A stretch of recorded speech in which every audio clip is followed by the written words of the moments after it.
Hello, today is May 8th, 2013. We're meeting today with Mr. Jimmie Garcia at his home in Firestone, Colorado. My name is Brad Hoops. I'm the interviewer for the Northern Colorado Veterans History Project. Welcome, Jimmie, and thanks for sitting down today to tell your story. Welcome. Let's start out, if we could. Tell us a little bit about yourself, your date of birth, where you were born, a little bit about your family. Okay, born July 25th, 1947, and in Platteville. There's a funny story about that is that where I was born in Platteville, the house isn't there anymore because they put Highway 85 over it. Was that right? They bought my grandfather. He had a little property there, and I just couldn't wait to come out. So I was born there in the ranch there, and they brought his property out, and they got Highway 85 running through there now. Wow. And I think so. My father was, he wasn't in the service. He got to do those camps, the camps. CCC? CC camps, Uh-huh. yeah, he got to do that. My mother and him met and they married, and we were brought up in Platteville for a little while, and then we moved to Greeley. And along the way, when I was 9 years old, my parents divorced. My mother and father got a divorce and everything, so I was left to raise my kids because I was the oldest of the family. How many brothers and sisters do you There's have? one brother behind me and two sisters Okay. behind me, so I had to take care of them, and it wasn't fun. Yeah, I'll bet. Raising kids at the age of 9 wasn't easy, but I got a lot of toughness out of it. Yeah. And I just went along with life and everything, and then there was a part where my brother and I, when I went to kindergarten, I got held back because back then I didn't speak nothing but Spanish. You couldn't get me to speak Spanish now because I completely forgot it. Is that right? And Wow. they said, well, Jimmie's not learning English fast enough, so we're going to keep him another year. Kindergarten, of all places. So I stayed in kindergarten there, and that's when my brother got up with me. And we stayed together all the way up to high school. And when we were in high school, my mother came up and said that she had to make a choice that one of us two wasn't going to be able to graduate because she couldn't afford it. So I just said, okay, I didn't think about it. I said, we'll think about it. So when we went to high school, there was a perfect opportunity that happened. The seniors all got together and they had what they call a ditch day. And they had the ditch day. We all had it and everything. The principal was furious about it. So he went and grabbed me and took me into the office, and he told me, if you don't tell me this, you're not passing anyway. So why don't you just tell me who started this? I didn't budge. And I just thought, this is a perfect opportunity for me. So I told him, if you're going to be that strict to me, I'm going to quit. So he said, it's your choice. You can do whatever you want. So I just got up and I left. And I wow. quit. I let my brother graduate. Oh, wow. And then after that, I lived for the year with my dad in Denver. Country board, finally getting to see the city of Denver. And I worked with him as a mechanics helper. And he taught me a lot of mechanical work and stuff. That's a trade he learned at CC camp, was being a mechanic. And we went, I was there the year that they had the flood in 67. And I remember going downtown with my dad to get to work, and it was dead. Nobody was around at all. It was like a ghost town, the big city of Denver, like a ghost town. Wow. And nobody was there, so we got to work and we stayed there and just played poker. With nothing to do. So after that, we left home and just did that. And then in December, I finally got my draft notice. And they said, okay, you got December of what year? 67. Okay. And they said, you have to take your physical in the Capitol. So I went over there in the Civic Center and took a physical. And they said, okay, you passed. You're going to be tomorrow reported into the Army. And my thinking was that I knew that they were taking our Army veterans, Army and recruits to basic training. After that, shot them straight to Vietnam. I really wasn't ready. I wasn't ready for it. So I remembered my uncle, who was a Navy veteran in World War II. And he always told us boys that if we ever went to any branch to join the Navy, because you're always guaranteed a warm bed, warm meal, and you never ever had to get into a dirty bunk. Yeah. A dirty Foxhole. foxhole. Right. And I thought of that. Then I thought, okay. So I went 2 stores down and joined the Navy. Right? Yeah, they took me. That day they took me. Wow. And they said, okay, we'll just give you a couple of days and then you have to report in and we'll go ahead. So I did my swearing in and everything. And we went to old Stapleton Airport, and got on an old DC-10 plane. I was with the propellers. Oh man, that was my first flight. Right, okay. My very first flight to anywhere. And it had to be on an old plane like that, and it was noisy. Oh man, I couldn't sleep all the way over there because we were right next to the propellers, and boy, were they noisy. I mean, geez. I kept thinking, how can people live with this in here like this, flying with this noise? Because back then they didn't have them insulated. Yeah, right. You couldn't hear nothing. Wow. And we get to San Diego and then land finally, and the guy recruiter's there, and he says, okay, you're in the military now, you're no longer civilian, so you're going to do whatever we tell you. So we went and got to our barracks and went to bed. And then 2 events happened to me. The first one was in the boot camp, and the other one was in Nam. The first one was when I woke up. Nobody was there. We went to sleep, and nobody was there. When I woke up, I didn't even hear all these guys come in. Filipinos filled the whole area, and I thought I was in Vietnam. I thought, what did I do wrong? And they were all talking and screaming, and he's talking the foreign language. I didn't even know what the heck they were talking. They talked like they were in Vietnam. And then what I learned later was the Navy was recruiting them, and they would be service personnel that helped the admirals on the ships. They would do the cooking and all that, stuff like that. But they had to go to boot camp. Mm-hmm. So I experienced that, and I went through boot camp pretty good. It was no problem. And how was that going from civilian life into military life? Was that much of an adjustment for you at all? Yeah, a lot. It was a great big adjustment. Getting up at 4 o'clock in the morning and then standing in the rain out there to get breakfast, and you have to march row after row, and you come in, and that's where you learn how to eat very fast. They give you food and they dump it there, and you'd eat fast as heck and get back in marching, and a lot of marching they did, but they were classes. They did the marching just to keep you awake so that you can do the classes and not fall asleep. And most of the time it didn't help anyway because everybody was still falling asleep. And they took us on ships, and they showed us how to tie the knots and what to do on sinking and that. I also got training on damage control. And what they do is just like the firemen do here. They get them in a big building. And one thing that I can remember is getting on top of the building.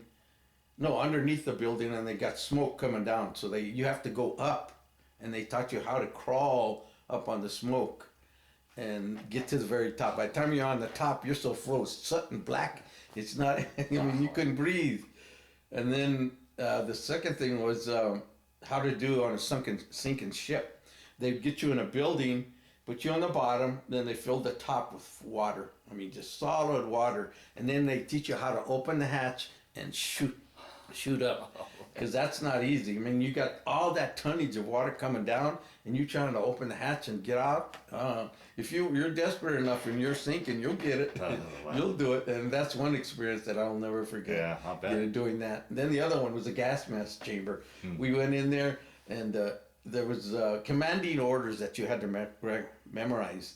And I went up there, and we went in there, and we had our gas masks on. And they said, take them off. So we took them off. He said, all right, I want to hear your commanding orders. And the guys in the back of the screen were laughing, and I was wondering, why are they laughing? So as you're saying your commanding orders, here comes the gas. Oh man, my skin was burning like crazy, and it felt like 1,000 needles hit me. And then you still had to complete your commanding orders before you could put your mask back on. And even then, half of us didn't do it. So they finally got tired. They said, all right, everybody out. You had to get out with your gas mask on and get the water. And man, I was just pouring water all over me. And that was another experience, because that's how they trained you on gas experience. Because if you're going out to battle or anything like that and they gas you, you got to know what to do. Right. And that was another experience I got out of the boot camp. And after that, I got pretty used to going and getting up early and doing everything and adjusting to everybody else too. We had some good friends there and all that. And yeah, that must have been a pretty new experience too. I mean, here, I imagine growing up, you probably hadn't traveled too far away from Greeley, Denver, and now you're halfway across the country meeting different people from different parts of the country exactly. and stuff. Yeah. And the most I'd ever go, I didn't go to Greeley that much. I went to Denver more because of my father living in Denver and my mother in Platteville, and we'd go back and forth. Oh, okay. So, and I got to see that, but that was my first experience being way over there in California. Yeah. San Diego. When after boot camp was over, they had a big ceremony, and I learned how to march with the rifle and everything, and we did a parade right in front of the commanders, and then other people would have their families there. And I'd think, gosh, I wish it would be nice if I could have a family over Oh, there. wow. But they could afford it. Yeah, right. So I went through that, got my leave, and as I got my leave, my high school friend picked me up from Stapleton, and he drove me to Platteville, where there used to be a pool hall, and it used to be called Buck's Pool Hall. And he was real nice. He loved me and my brother because he taught us how to play pool. And once I got there, my godfather's son, who I went through high school with, was there. He joined the Marines. I went to the Navy. We got there, and he gave me the biggest hug. He was so happy to see me and everything. And I thought, oh man, I never expected this from him. And it was just something that just really took me by shock and everything. So later on, here comes my sisters asking me, Mom's wondering, where you at? And I was in the pool hall drinking with my buddies and everything. So I said, oh, okay, I got to go. My mother's calling me. So I had to go home and tell my mom I'm home. But yeah, that was something else too. Wow. And did that, got the boot camp. And then after the 2 weeks was over, the last time I saw David, his name was David, was we parked by this building, and he came up and talked to me. And we stood there talking for a little while because he said he was going to go back too. But he said he was going to go through rifleman training. They were going to make a rifleman out of it. And that he was pretty sure he was going to Nam. So I said, well, I hope you make it. Good luck. And the last thing I can remember, I got it in my mind, a perfect picture of me looking back at the back of the window and him waving at me in his uniform. And that's the last time I saw him. And I just, that's when I got my orders to go to the USS Thrasher. That was a coastal minesweeper in Treasure Island. I get the plane ride to San Francisco, and then I didn't know where it was at, so this gentleman told me to get a bus to get to downtown Frisco on Market Street. And he said, then from there you can catch a bus to Treasure Island. So I did that. And that back then they didn't have the BART system. Oh, right, yeah. And I did that, and I get there, I get to the boat and the pier. The one thing they teach you in boot camp is that when you come up to your ship, you have to salute the member there or stay there until somebody comes up. I stayed there for a good hour and a half just standing there wondering, where is everybody at? And here comes the cook. He comes out and he's going to go get something in the back, and I'm over here saluting him saying, Commander, I wish permission to get on board. And he's looking at me and he's thinking, what idiot is this guy? He looked at me like real cool, weird. And he says, get in. So I get on the board and everything. I get down there, and as I'm getting into the kitchen, he's telling everybody there what I did, and they're laughing. And I didn't know how lax it was. It was very lax then. And back then, I was a diesel engine mechanic, and all we did was get up early in the morning, do our what do you call that? They'd give everybody's orders and your name and make sure you were there. And after that, you could go down to the engine room and do your work on the engine or do whatever you wanted to do on the boat. And the whole day was like that and everything. And then in the evening, you could go up on leave to either Oakland, San Francisco, or Alameda. They were all right there centrally located. So my first time, there was this friend, his name was Gary Lee. He looked like he was Japanese, but he was Hawaiian. And he said, I'll take you to town. I'll show you around. So he takes me to town, and we walk around there on Market Street, and then we come up to this park. And then from the park, we went to Chinatown and went down like that. And all the raw meat out there. I mean, that's my first experience of the market that they had there. Okay, yeah. All the fish. I mean, they were like raw fish. I couldn't get over it. I couldn't get over the smell. We get at the very end, because it goes up to the top of a hill, and there's North Beach. And North Beach is all the hoochie mamas. And we were walking there, and he says, this is where all the strip clubs is. And we were walking there. And there was a bunch of people gathered around, and I thought, I wonder. And he said, we'll just pass them. And we walk right by there, and I look at this one guy, and then it hits me. That's Steve McQueen. And I tell him, hey, wasn't that Steve McQueen? I was this close to him. Oh, wow. I was that close. And he was talking to somebody else. And I after a while, I realized I should have just taken my hat out and had him autograph it. But by then we were just taking off because I didn't want to lose him and get lost. Wow. But I was that close, and I never forgot that. He was the first celebrity I saw that close. Yeah, And sure. I couldn't get over. And then we walked all over down in Barcadero and Pier 39 and stuff like that. And then we went back to the boat. And then after that, every evening I'd go back to see if I could go catch him. But when they did have the premiere of Bullet, because that's what they were filming, I got to see it there at one of the old theaters there. And they had real good old theaters there on Market Street. Yeah. And I got to see Bullet there. That's when it premiered, and I got to see it. And I kept looking, seeing, does that get filmed? Because it's that, and the part where he's in North Beach talking to his informant, and he's looking, and you could see him looking like that. And I'm wondering, was that us? Wow. Because they were filming, that's for sure. But I figured they cut it out because we probably interrupted them. Yeah, right. But that they didn't show it. All they show is when he's talking to his informant and he's looking like that.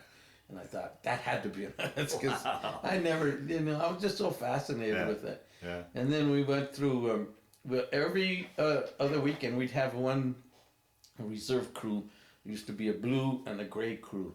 And they would come on the boat on weekends only, and then they would come and get trained on warfare and how to minesweep the San Francisco Bay Area. Boy, you should have seen some of the stuff we would have pulled up there. And all these automotive parts and everything back in the 30s. Really? Yeah, we were just shocked, and hubcaps and everything, and then we do that, and there's a tale I tell everybody too. When we were doing that, there was a gray team on there one weekend, and I was getting coffee. So while I was drinking coffee and I stood there, the cook was making it, and he had ours all nice and neat and everything cooked. Then he gets over here, and another thing where the reserves had their coffee. Then when he opens it up, he gets an old sock out and reams it out and puts more coffee in there and puts it back there. And I said, "What are you doing?" He says, "Oh, those reserves don't deserve nothing. We're only the best guys here. You just get the best. They can have that." And they drank it, not knowing how they were made. And that was another experience, just going through that. And we had dry dock where the ship was put up, and they repaired it, and we got off and stayed close by Vallejo, California. And I stayed there for 15 months doing that. And then my first experience out to the ocean, we had to go down to San Diego one time.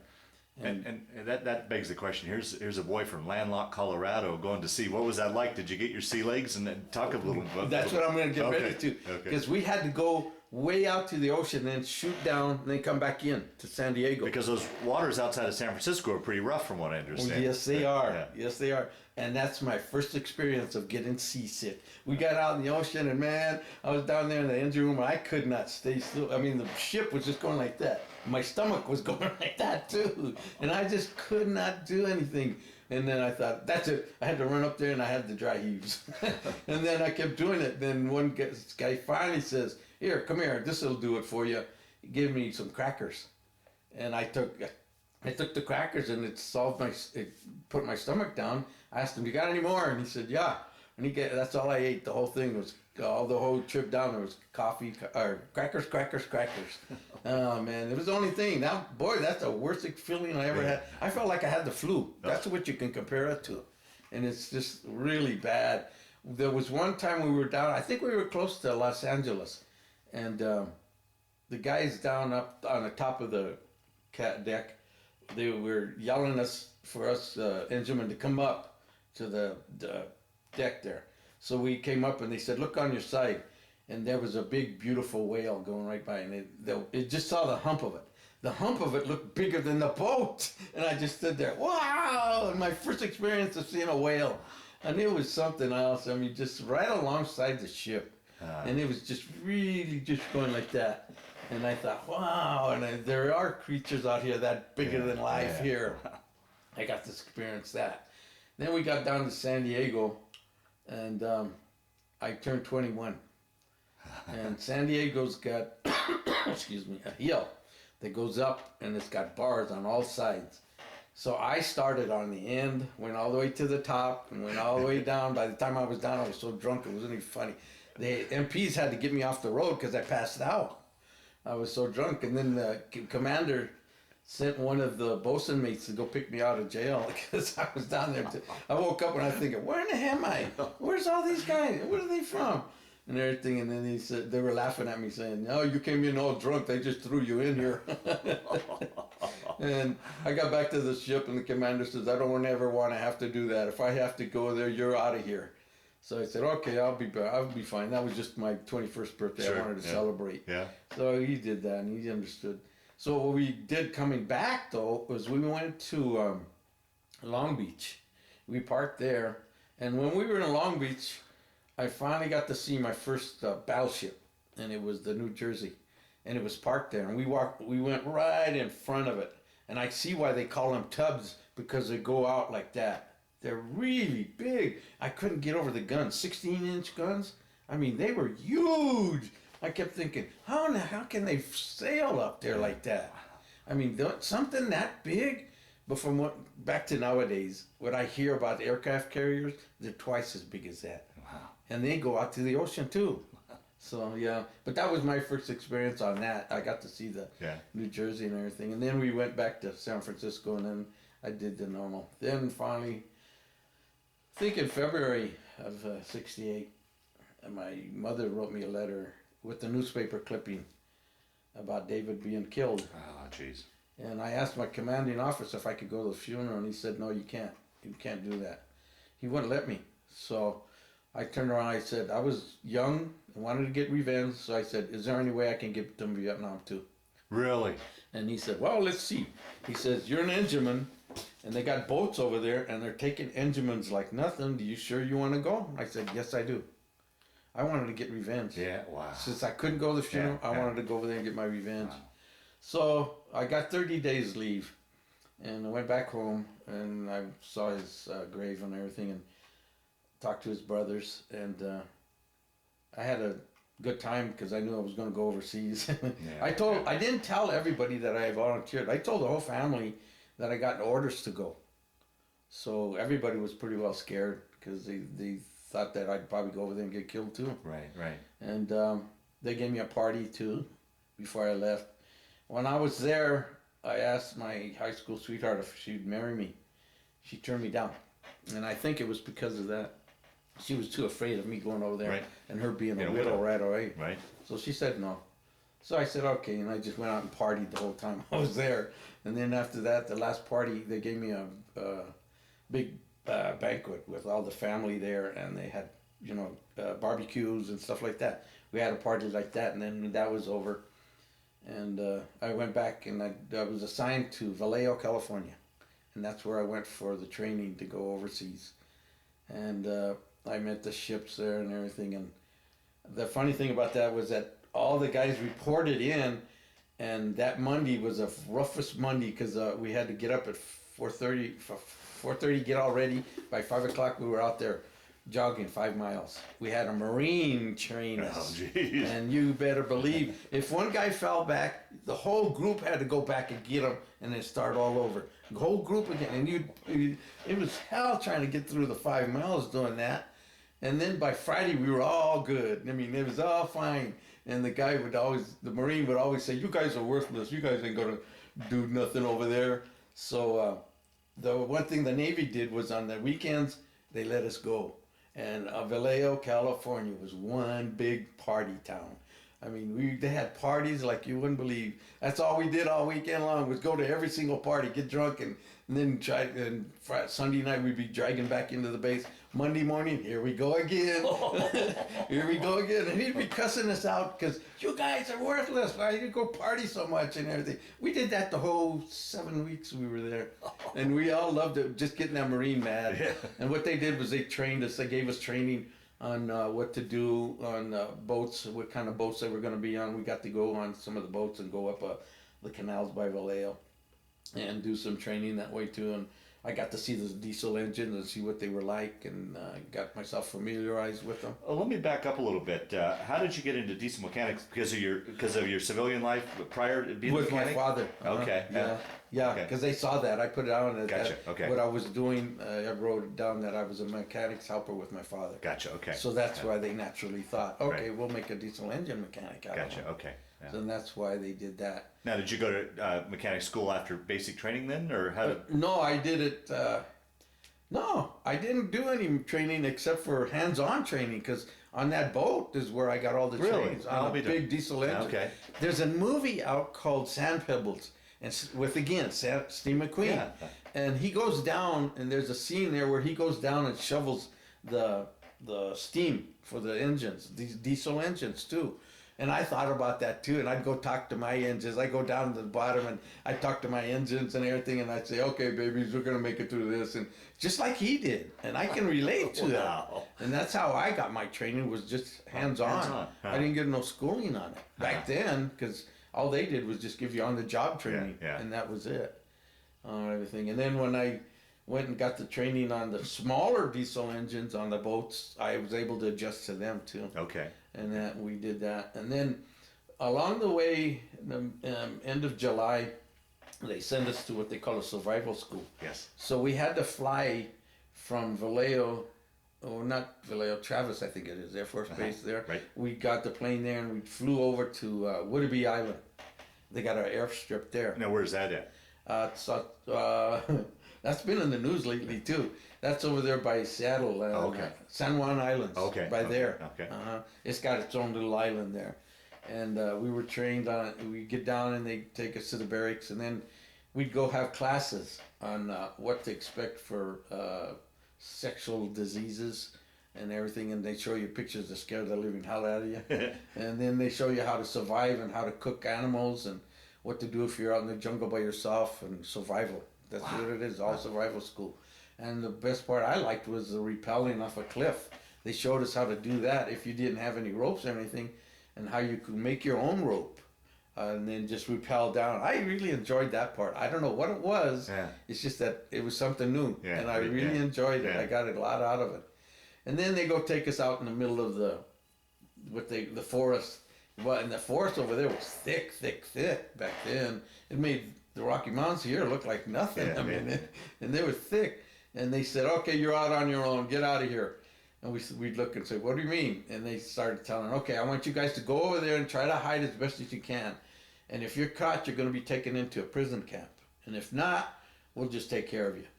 And everybody scattered around and everything. And I remember stepping on a branch thinking I was on a hill, when I was actually on part of a rolling hill, because I stepped on the branch. The next thing I knew, I was rolling down all the way down. And when I got down to the bottom, there were two guys with the rifle were already standing there. "Oh, good! Look what we got!" And I'm there wondering, how the hell did I get down here? and so they go and simulate. I'm reading that book Unbroken, and boy, does that bring back memories. They had little houses, little rooms. First thing I thought about when I saw them was outhouses, and they're all together, little outhouses all together. And what they did was they had you stay in there, and in the middle of all night long they banged on the door, and you had to give your name, rank, and serial number. If they didn't hear that, they'd grab you, and they'd do two things: interrogate you and throw you against the wall and try to scare the heck out of you. Or they get you in a big 10-gallon tank of cold water and dunk you in and out, and then put you back in the barracks. I did that once just so I could stay awake, because I knew that was going to happen. And I thought, I can't stay awake. I'll be here missing it. And then I just figured, okay, I know what to do. So I did that, and they dumped me, and I went back, and I was wide awake. I stayed up all night and did that. But there was another guy that was on the side of me, and he had an opening. So when they walked him over to his thing, he took off. And they said we were allowed to try to escape. Okay. So he did. He took off and everything. We didn't know what they did with him till later on, when he said that all they did was give him an orange and thank him and give him a pat in the back and put him back in the prison. Oh, really? Yeah. Yeah, but they wanted to crack you. And they did that a lot. And then one time there was when this commander wanted to talk to the the guys to see if they were cracking and how they were. And me and another gentleman went into the room and we sat down. And the thing that he's supposed to say, and they told us this, and I completely forgot about it. He said that if I say, okay, you're out of it, then you can talk to me. You know, it's like a normal person. He told me that, and I just stood there. I was just fixated. I was so mentally set that I wasn't going to crack, that I wouldn't budge for nothing. And he couldn't get nothing out of me. He said, "What's the matter with you? You upset about the way we were training you?" I just went out the other. I didn't pay attention to him. And then he goes to the other guy next to me and he says, "Okay, you're out of it." And then he goes and relaxes and then he starts talking to me. That's when I realized, oh shit, that's right. He said that to me. And he saw me. He saw me going, oh great, I forgot.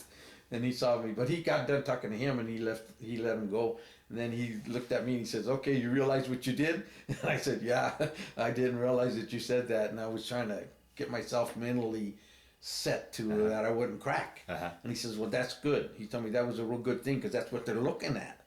They want to make sure that nobody's going to go overseas and crack and get captured and give all the information out. And I kept thinking how, and then after that, he let me go back in and everything. And they had this one little area where there was like a fort. The guy was on top there, and on the ground there, it was all muddy and everything, and they had a fence on the top of it, barbed wire. And you had to crawl under it. You had to keep crawling and everything out. And they would yell at you, "Oh, you guys are worthless. You ain't nothing. You can't even send a guy to the moon and bring him back alive." And everybody heard that. And boy, everybody was, "Oh, you mean they died? They didn't make it?" And everybody was so worried and everything. But he was just saying that to get everybody riled. And then after that, they shoot a couple of guns or rounds out on top of the cabin, or the fort there. That told everybody that it's all over. Okay, you can get up and do what you want. So they took us down to the barracks, and I took a shower and everything, and I was ahead of everybody. It surprised me, but I went straight to the officers' club, and I was drinking some beer and everything, and I was looking up at the TV, and they started saying live coverage, and it was the actual landing when Neil Armstrong set foot and said what's that famous saying, one step from mankind. Yeah. He was saying that, and I looked at the guy and I said, "Is that real?" And he says, "Yeah, it says live." And I thought, "We were told that they didn't make it." And he says, "They were just trying to mess with your brain." and I thought, wow, they did a good job. And I just sat there. That's where I was when that landing happened. I was down there in Puyallup, Washington, just sitting there looking at it. And all the other guys came and I told them, "Look at it, look, it happened." And they were all saying, "Really?" And everybody got around the TV, and that's all we did. Drink and watch this whole thing over and over. And then after that, they shipped us back to Vallejo. I wanted to add it because you told me, we were talking about this story one time, and you said it was strange that you were going off to the jungles of South Vietnam, but up there you were it was freezing. It was entirely, didn't you say it was entirely, you were cold the whole time? Yeah. Completely different, but they had to get that basic idea. Now, the more I think about it, is just the basic idea of you not giving information out and not cracking. Because the Japanese, I guess, really treated men badly. And from what I'm reading more and more on that book, Unbroken, I can see why they don't like the Japanese. Yeah, right. And they put them through hell. Yeah, right. And I guess they're trying to use that same mentality to make sure that you don't go overseas and something happens to you and you're telling them everything. Yeah. So that's what they were. So when you left that training, did you feel confident that you could? I know. I felt great. I felt like, okay, I'm ready for it. Really? There's nothing they can do to me. Wow. So we went back, and then we finished the training. We caught another plane flight from Travis. We're on the bus. Everybody's singing 99 bottles of beer down. Take one down, pass it around. 98 bottles of beer, and then we sang that all the way over there to the plane. And then, no, there's another thing I forgot to mention, was that when we were getting trained, I was the only one that was 21 that could get a rental car.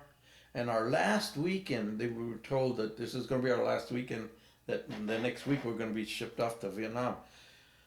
A bunch of the guys got together and got a rental, and they wanted me to drive them to the airport because they snuck out. I drove them to the airport. They caught their flights. One went to Boston, one went to Florida, one went to Texas. And I told them, you guys better come back, because if you don't, I'm the one that's going to get it. And they came back. And I can't remember. One of them, the one that went to Florida, went and married his girl and got her pregnant. And he ended up getting killed in them. Yeah. And I'll tell you how I found out about him. But after they came back, I drove real fast back to the base, and we all got it together. And then we caught the bus to the plane, left Travis to go to, Honolulu. And that's my first time in '69 was my first time I flew over the Diamond Head. Oh, right, okay. Yeah, Diamond Head. I got to see it. But all we did there was just, excuse me, all we did there was land, fuel, and then take off to the Philippines. And all together from the Philippines and then back to Vietnam, the whole thing took 17 and a half hours. Oh.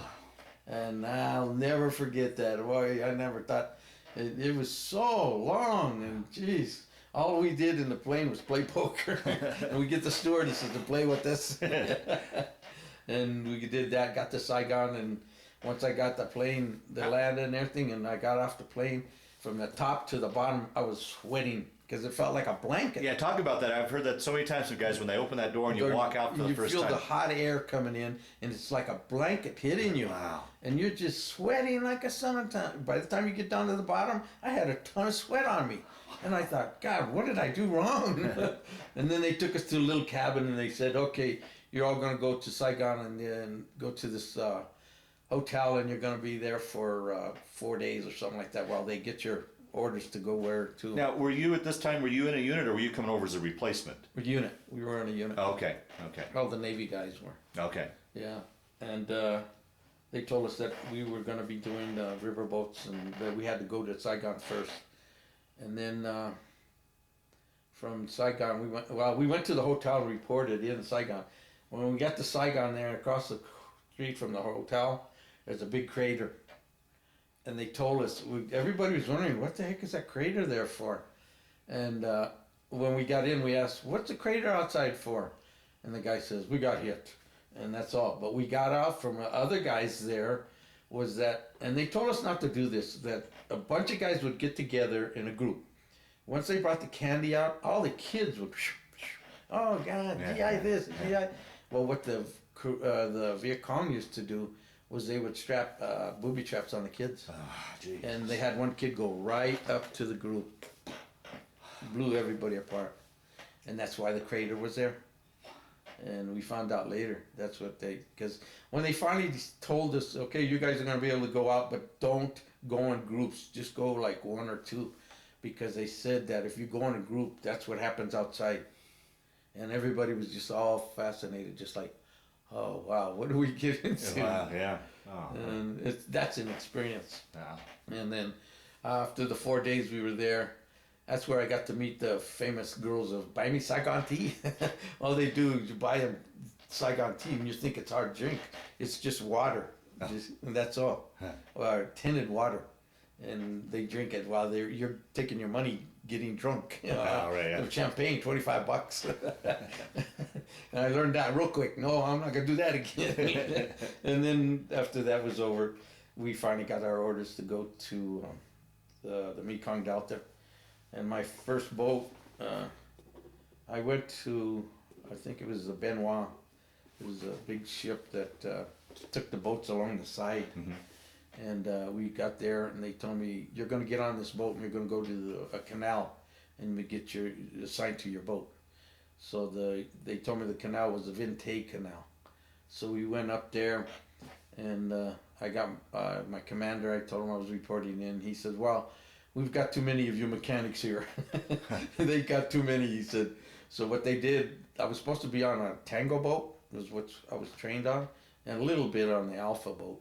But he said, I'm going to stay on the alpha boat for a little while until I got assigned to a tango boat. Okay, after I was assigned to the alpha boat, they said that what they did there on the Vintay Canal was they would do night patrols to stop the Viet Cong from going over the rivers, the canals.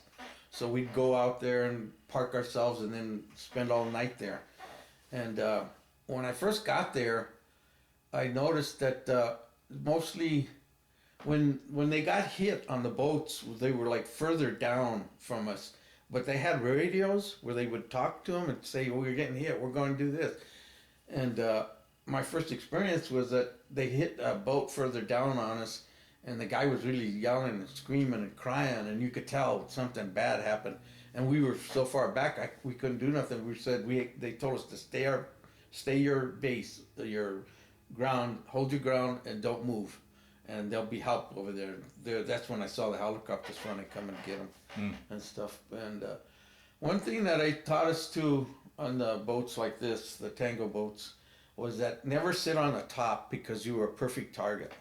So one day we were going out on patrol, and this one lieutenant, he felt like he was invincible. He was just sitting up there watching everybody as they went by. He went ahead of us. And he was just sitting on top, being real proud and everything. And we got out to the place, and next thing we know, there was a big fire and everything, and shooting. And we found out that he got hit. The rocket went right through him. Oh, jeez, wow. So, and you could tell the guy was hysterical on the phone when he was talking for the medic to get there. And then the commander knew him personally, and he was crying too. And he said that the guy on the phone said, "What do I do with him? Or what do I do with the rest of his body?" And the commander said, "Just put it in that bag. They'll pick it up. The helicopter will come and pick it up. Put it in that body bag that we got you guys there." And I guess the guy had to find it because he didn't know where it was at, and he had to tell him how to get it and where it at. And when he did find it, he had to get it and put it in the body into the bag, and then the helicopter came. But you could tell in his voice how traumatic it was for him to have to do that. It was showing.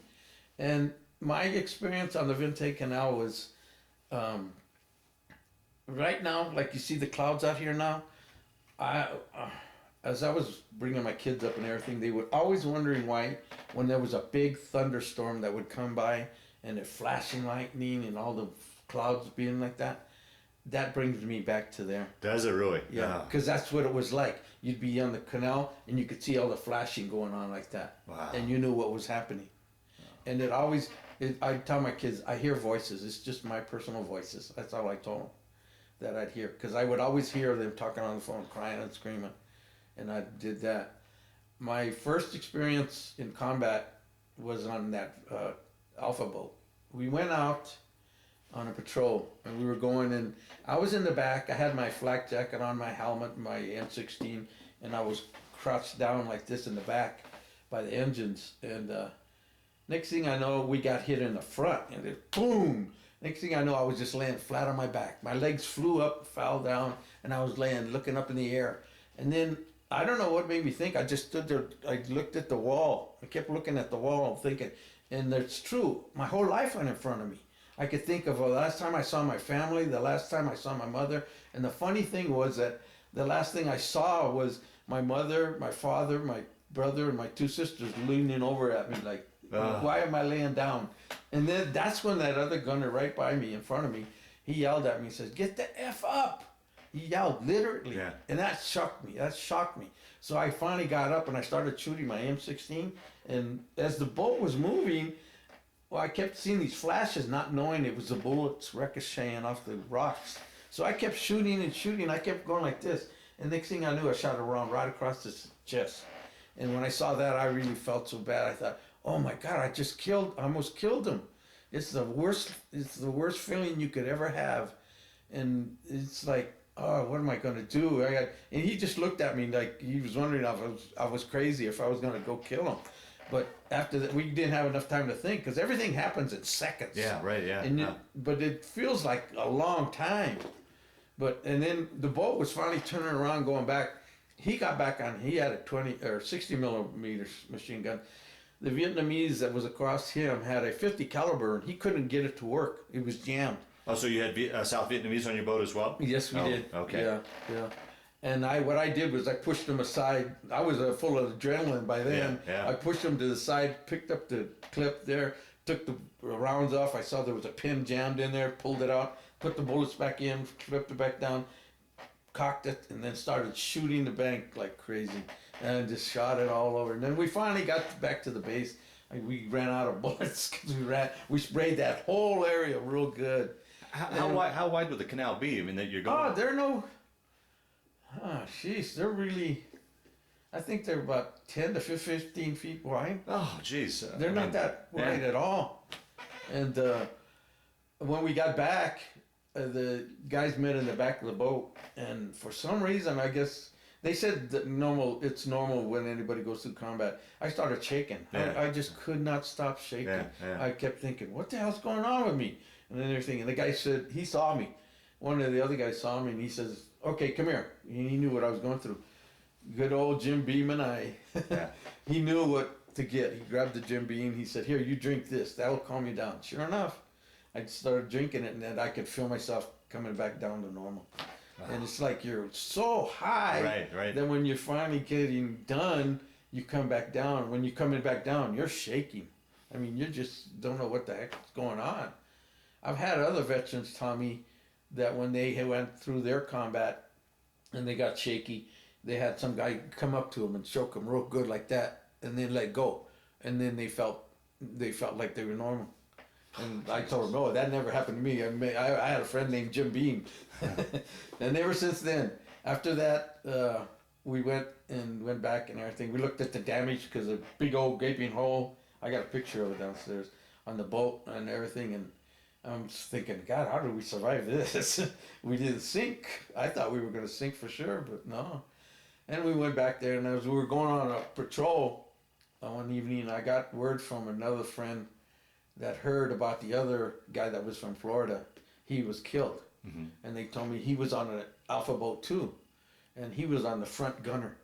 And what they did was when he went on top of the bank there, they were waiting for him right there. He got a .50 caliber shot right through his head, and he was killed instantly. And that's when I found out about him. They told me, and I felt real bad. It's just like, it's somebody you know and somebody leaving that way like that. I just couldn't understand it. Right, and seeing that lieutenant, you too, and hearing about it, then we just kept going to different canals, and so. Now, would you guys live on the boat, or would you go out on a patrol and come back to the base? Or? No, we lived on the boat, but we had a base to go to where we could get meals. Oh, okay. Because they had little cafeterias there. Okay. And stuff. But the majority of the time you spent on the boats because you had your own bed there too and stuff. And then after that in February, I finally got assigned to a tango boat, and I left the Alpha guys, and I was one friend that I never got a hold of, because when you got out of over there and came back home, everybody spread out and went their own way. Yeah.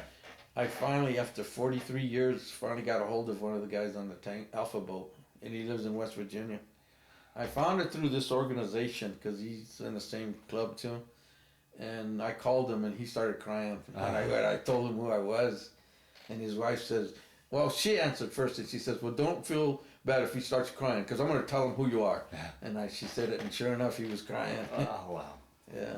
It's like, it's so many years that you keep it in you. And right. And after we did that, we'd go to different canals and different assignments. I was in during the whole 15 months. No, the whole 13 months I was there. I was in, on the Mekong and all the different canals. I was in 15 operations. And that's why I went through two divisions, River on 13 and River on 15, and went all the way along the Mekong. When I got on that tango boat, the one experience that I really remember, two experiences. We were on... and the tango's a smaller version? Tango's like this. Okay. Yeah, the smaller version was Alpha. Oh, okay. When we were on night patrol, the monsoon season, there, that is an experience I'll never forget. And it makes me laugh because the weather people here say, oh, we're going to have a monsoon season coming. They don't even know what a monsoon season is. When it rains 24 hours a day for 7 days straight, and you're soaking wet, I mean, that's a monsoon season. Wow. And they have them over there a lot because of the I guess where it's at by the equator. And I experienced a whole lot of them over there. There was one time we went out on patrol and we were all soaking wet. We can't figure out how this happened. We were ahead of this other boat that had a 105 howitzer cannon in front of it. And for some reason, we don't know how, we got turned all the way down, around. And I could hear the boat coming closer and closer, and pitch dark, and the rain coming down and everything. So what I did was I got on top of the deck and I flipped this box open, and we had flares. They're little round tubes. You take the top off, and inside the top there's a pin. So you put that on the bottom, you grab it, you hit it on the ground, and there goes the flare. So I did that. I got that, and I shot it up, and it illuminates everything. You got daylight, big time. And then when it lit up, we saw that howitzer right in front of us, almost ready to jam us. And we were, you could hear them yelling too, and we were yelling at this guy, back up, back up. And you could hear them yelling back up, because if they would have hit us, because they told us they had a round on that howitzer. So if we would have hit it, that thing would have cut us right in half. And we lucked out, and I'll never forget that. I mean, geez.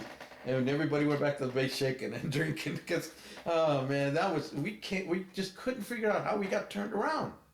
And them right there almost hitting us. And that was one experience I'll never forget. But after that, they got all the boats together, got in the Mekong, got on this Benoit ship, and they got everybody inside this big arena in there. And their admiral comes up. He wasn't Zuma, it was a different admiral. He gives everybody a pep talk.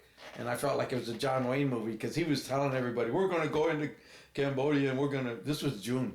He said, we're going to go over there in Cambodia, and we're going to go over there and free those people, because these people are getting hacked up like crazy. And I didn't know what he was talking about, not knowing anything.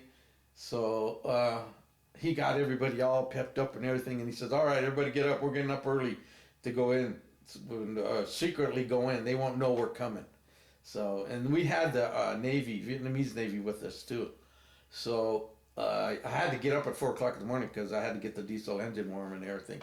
I did that and all that. And then we all took turns going out, and we're in a row going up the hill. Then we get to this place where you could see a hill on the river. We're going up, and you could see little stumps, and I thought, what the heck is that? And nobody could tell what it was. And then you could look down the river, and you could see it red coming down the river. And then you saw the bodies coming, mutilated bodies coming. And we were just shocked. They knew we were coming. So they got all the villagers and mutilated them and threw them in the water, and we saw all the parts. And one of the guys tried to get the bag to get them up, pick them up, and they said, no, we can't, because they're not supposed to know we're coming. And they had to let him go out to the Pacific Ocean on the Mekong. And that was horrible. When I got back, I found a Newsweek letter where they showed one of this reporter took a picture of the bodies going down the Mekong. And we had seen them firsthand before they put it on the paper. How do you ever forget something like that? I mean, how do you ever get that out of your mind? I can't imagine. You don't. You can't. You have to live with it. That's why with the PTS that I have. Yeah, we'll talk about that. You know, I'm learning how to ride the storm. Yeah. That's what you call it. And that book that that other Wounded Warrior book, yeah, I read that too. That's outstanding too. But after we saw that, we got in there, and then we got past that hill, and then we got into the capital of Cambodia, and then we went on one side of the bank, and I was in charge of the ramp too. I had to get the ramp down and up and everything, and keep it greased and everything. Mm-hmm. So I went over there and let it go down. And when it landed on the beach there was Admiral Zuma with another admiral of the Vietnamese coming on board. So I shook his hand, and he got on board, and they went on top of the deck. And then he has a couple of reporters with him too, taking pictures and everything. So I put it back up, and then we went across the bank, and there was a dead body just plastered, like the mud was like clay. This guy was plastered against it, half his body off. You could see his bones. And he was just like that. We had to park right over there, close to it, and then the admiral and the other admiral were just looking at it and pointing and everything and talking about it. So we were there about 45 minutes. And then after they got done, we had to get back. And on the way back, Admiral Zuma got all of us on top of the deck, and he shook every one of our hands, thanking us for what we did and what we've been doing there. And he said that we're doing an outstanding job, and he praised us like crazy. I really got respect for him for doing that. Really, yeah. And I felt like he's the sailor. He goes all out for the lower guys. Yeah. And he did. He did. And then we got him across the bay and everything, and he said he had to go somewhere. I never knew until, about 20 years later, when I found out about his son dying of Agent Orange. And they mentioned, and in his book too, I read it in his book too, that he had to leave because he was having dinner in Saigon with his son. And he was on what they call swift boats. And they were a little bit bigger, a little bit taller. And he was in the canals too. Hmm. But he was closer to the jungle where they sprayed the Agent Orange. You never went into areas that were sprayed? Yes, I did. Oh, you did? I did. Yeah, Oh. I saw him do it. Oh, gee. Because I couldn't figure out, we were out on patrol one time, and they said, we're going to spray this area, but you guys get over there after we're done. So they kept us back enough, but we could see them coming down. And what it reminded me of was the crop dusters Okay, right. when they're spraying. And I can remember being a kid, being in a ditch, and me and my friend would be in the ditch and watch a crop duster get in as close as they could, and then shoot straight up. And we'd be down there looking at them. But that's what it reminded me of, those big planes coming down like that, and they'd spray it. And you could see it sprayed. And we didn't think nothing of it, but we went over there, and then we did our patrol, and then we came back. A couple of days later, we went back in the same area, and you can see those trees were just wilted up. They were just all like a forest fire had gone through there. And it was just all, all bad, eating up everything. And nobody knew what it was. Nobody knew what right. to tell. That's why when I went to the VA to get a physical, they told me I had it, because I was in the region. So, and now what I got is Agent Orange diabetes. And I go for a physical every year, because they tell me when I get to my 70s, with the veterans that they've seen, now when they get in their 70s, they get worse. And they check me for Parkinson's disease, the ischemic disease, and the oxygen, which I'm already going through now too. So, wow. But that's one thing that I did experience that. So, wow. And I was in the area, so yeah, right. Not knowing what it was. Yeah, right. Oh, sure. You couldn't. You thought it was just clearing the jungles. Yeah, yeah. And the funny thing about those canals too, some of them they were so thick and everything. That leads to another experience. When I was over there doing the canals again, I got a letter from my sister, and she said that my girlfriend got pregnant from somebody else, and I could care less for my myself. I got a Dear John letter. Yeah, right. Yeah, right. Yeah. I could care less. I would volunteer for the worst things because I didn't give a damn. Wow. And I would go out on patrols with them. And that's what I was saying. On the canals, you got the 10-foot canal, and then you got all these trees, and you think there's nothing but thick forest around there. Yeah. When I went on my first patrol, I went through them, and then when you get... So you go out on land patrols? Yeah. Oh, jeez. We weren't supposed to, but I did it anyway. Yeah. And went out there, and then once you get past the trees, you get big fields of rice, all wide open. It's like all these trees followed the canals. Okay, And you would think there was nothing but forest back there when it was actually all the rice paddies. And that was my first experience on rice paddies too. And then there was something else too that I got burned on too when I first got there on the Alpha boat. I went on a patrol that they said it was okay because they wanted to make sure everything was cleared in this one area that got hit. And they sprayed the heck out of it. And I went out with this Army guy and went out there and we were on the rice paddies and next thing I know I hear this other guy yelling at me, look, and I turn around and I look at him. He's got a girl with this throat right here. It's all black, like a Mekong, and it was a lady. And he picked her up and you could see her breast down there, but from here on down it was like a fine cut. Her guts were all hanging down. That's my first experience on that too, because I saw that and I went back to the boat and got sick. I just literally threw up everywhere. And the guy was just laughing at me. He says, welcome to Vietnam. And I hear they did that a lot to a lot of guys. When they knew you were green, they would take you out there like that to see all the horror. And after I saw that, I thought, how can anybody live like that? Yeah, yeah. And that's the way it was. I also had another experience where on the Alpha boat again, it was run by Lopez, and he was like my own kind. I'd say he's a Chicano. Yeah. And he was, we were parked there, and this kid comes along in a little canoe, sampan. They call them sampans. and he had his grandfather behind him, and he was all cut up. He had black, and his leg was all torn apart and everything. The poor kid was crying and storming. He came across the boat, and I was getting ready to go down and help him, but the guy in charge of the boat yells at me, "Don't you dare get down there." He says, "That could be an enemy." And he says, "I don't want you to do a damn thing about it." And I felt like that. I felt so sorry for that kid, and then seeing that grandfather like that. And I told him, "Go over there. There's a ship over there that can help you." And he did. He just took off and went down the ship. I turned around and looked at that Lopez, and I gave him the dirtiest look. I just felt like, "You worthless son of a," you know. I just felt that bad. Yeah. And that was another experience. And then the B-52s. Oh. That's another experience too. When we go out the canals, you could hear the rumbling, and you're wondering what's going on. And the first thing I thought of was an earthquake. Back in '67, when they were shooting on one of those army bases over there by Commerce City, they were blowing up the ground down there, and the after effects would go into downtown Denver. And they thought there were earthquakes until they found out that's what they were doing at that army base. And I was in a car lot where I had two buildings next to me, and I was parking all the cars, and I got them parked, and I was sitting in the little cabin. Next thing I heard was a rumble, and I get outside, and I see both buildings swaying like this.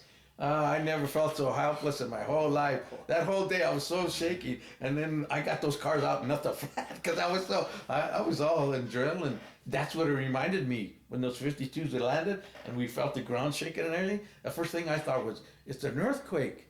But the guy said, no, that's not an earthquake. He says, we got 52s over here that bomb this area, that's what they feel like. Wow. And we were like 5 to 6 miles away. And sure enough, and I got another picture down there too. I took a picture of this hill, like the foothills we have here.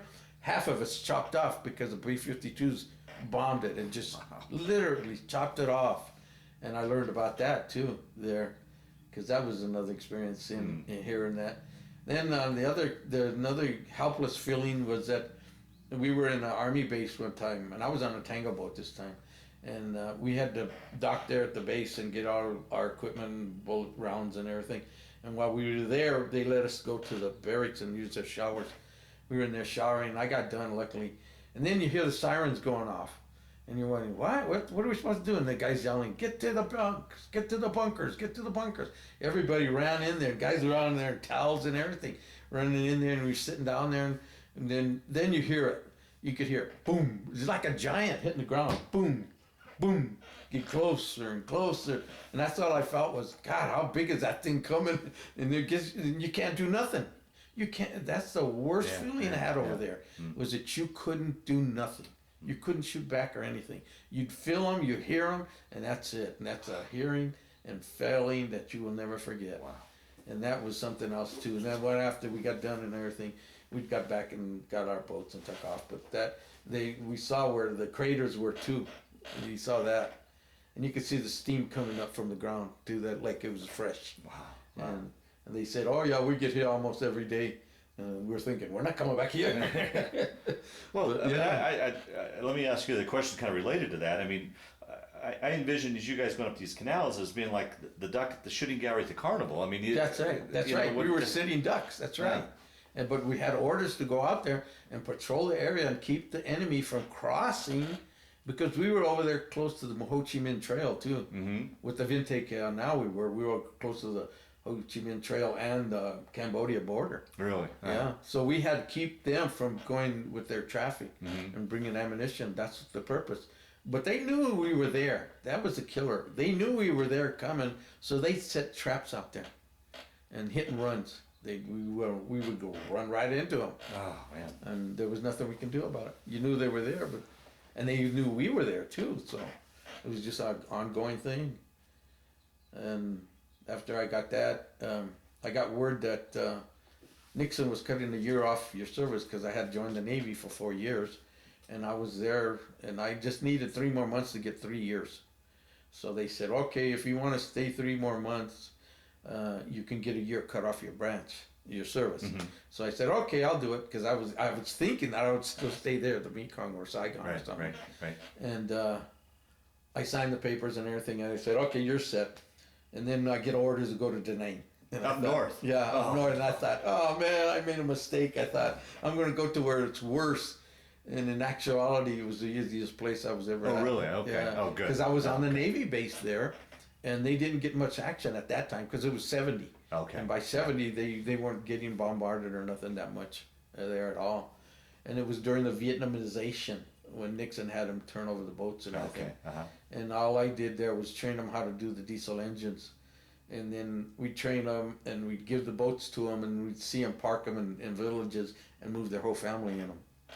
$1 million wastes. Yeah. Yeah. And it was just, I got so disgusted at that, seeing that. It was just like, why are we doing all this? And they're just bringing the whole family Yeah. Yeah. and making little family boats out of them. Yeah. Yeah. And it was just a waste and everything. And that's where I told you about the experience when nobody told me that they were going to blow up this barge there. And I was walking over to the office club to meet everybody there because we would always meet a group there and drink. And I hear this whoom, real big noise. And the first thing I thought was we were getting mortared. So I go look, running into the bunker and everything. And all of a sudden I'm noticing it's dark and nobody's in there with me. I stick my head out and there's nobody there. And I thought, oh, well, maybe it's me just freaking out. So I get to the bar and I told the group that I was with about it. And they're all laughing at me. And I told them what I did and everything. And they're all laughing. And then one guy stood up and he said, I wouldn't be laughing because that shows me that he's been in combat. You guys have not been in combat, so don't be laughing at him. They all shut up. Every one of them just shut up. They all gave the beer, they made a toast to me, and that was it. Oh, wow. And then we were best friends after that. Everybody would Yeah. always talk to me and everything. Yeah. Cheer me up. And I had a guy that was from New York one time too. He went through training too with me. His name was Frank Lopez. And when we were in Saigon, he got me with a bunch of New Yorkers. And they got all this one bar full of New Yorkers.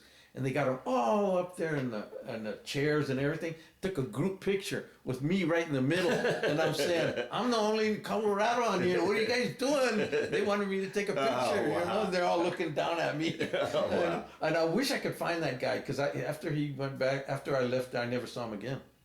And we went our separate ways. But he gave me his address.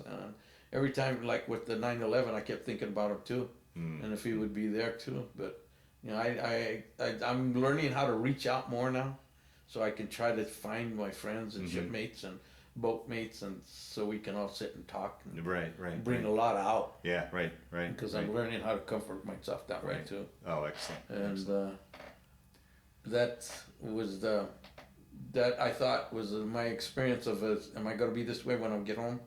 Am I going to be shell shocked?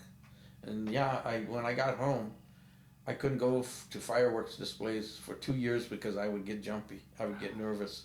I just couldn't do it. And when I get home, the first thing out of my neighbor's mouth is, how many babies did I kill? Oh, jeez. And after he said that, I just got up and left and stayed to myself. I never brought it out. I never went. Well, Unless I was drunk. There was a few understand. incidents where I was drunk at the Greeley and some college kids were making fun of me. And I got brave enough to get this bag of peanuts. And then I went up to this one kid and I threw the peanuts in front of him. And I said, okay, you're in the peanut gallery, now you can talk. Because he kept razzing me. He kept razzing all the Chicanos there too. Uh-huh. And I told him to do that. And he says, let's go outside.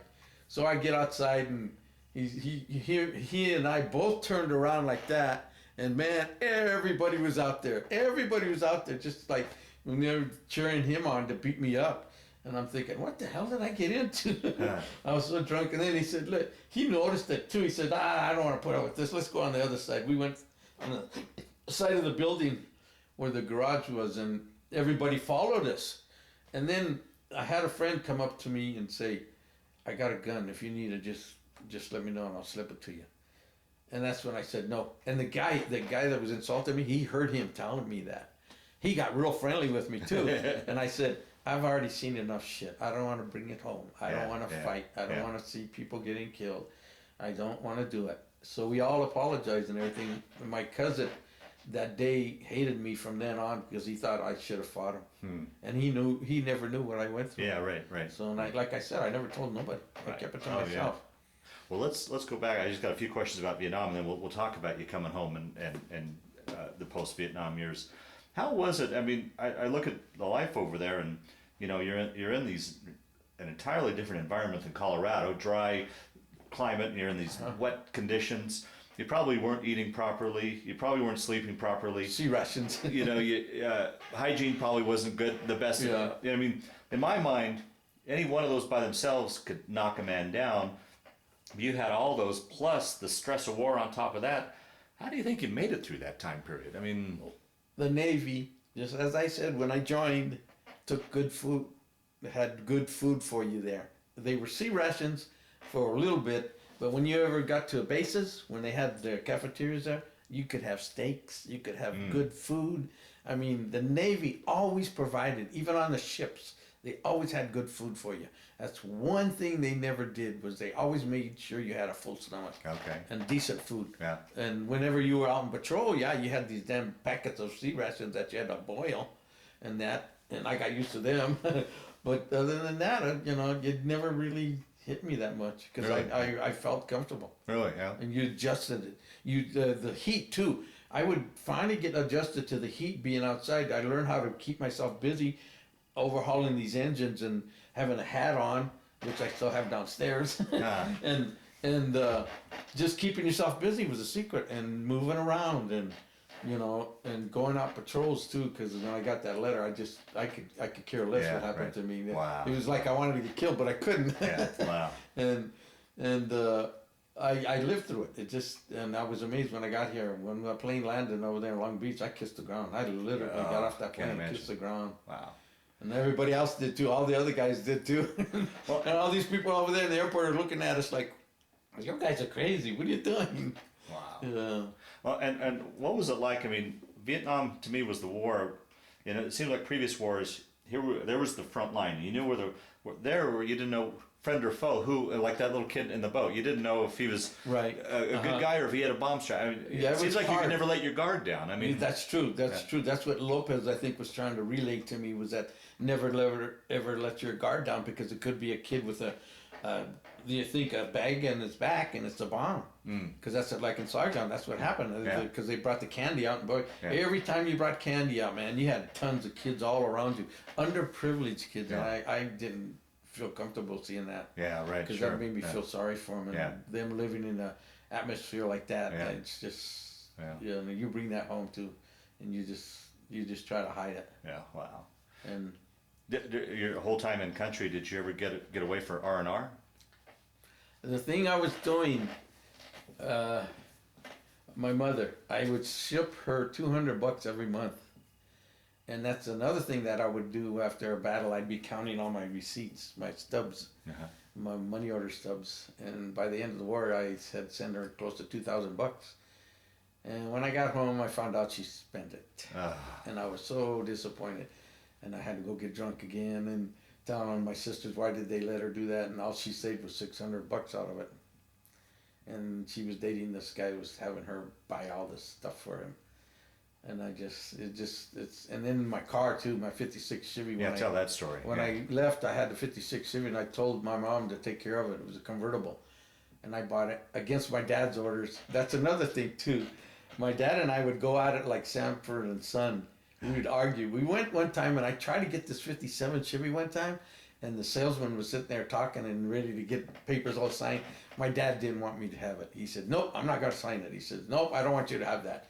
He hated Chevys later, I found out. Okay. So I stood there telling him, "Dad, this is a car. This is a neat car. I need this car. I want this car." And we stood there arguing with each other. The salesman got up and just left us there. And we were just, that reminded me of Sanford and Son arguing.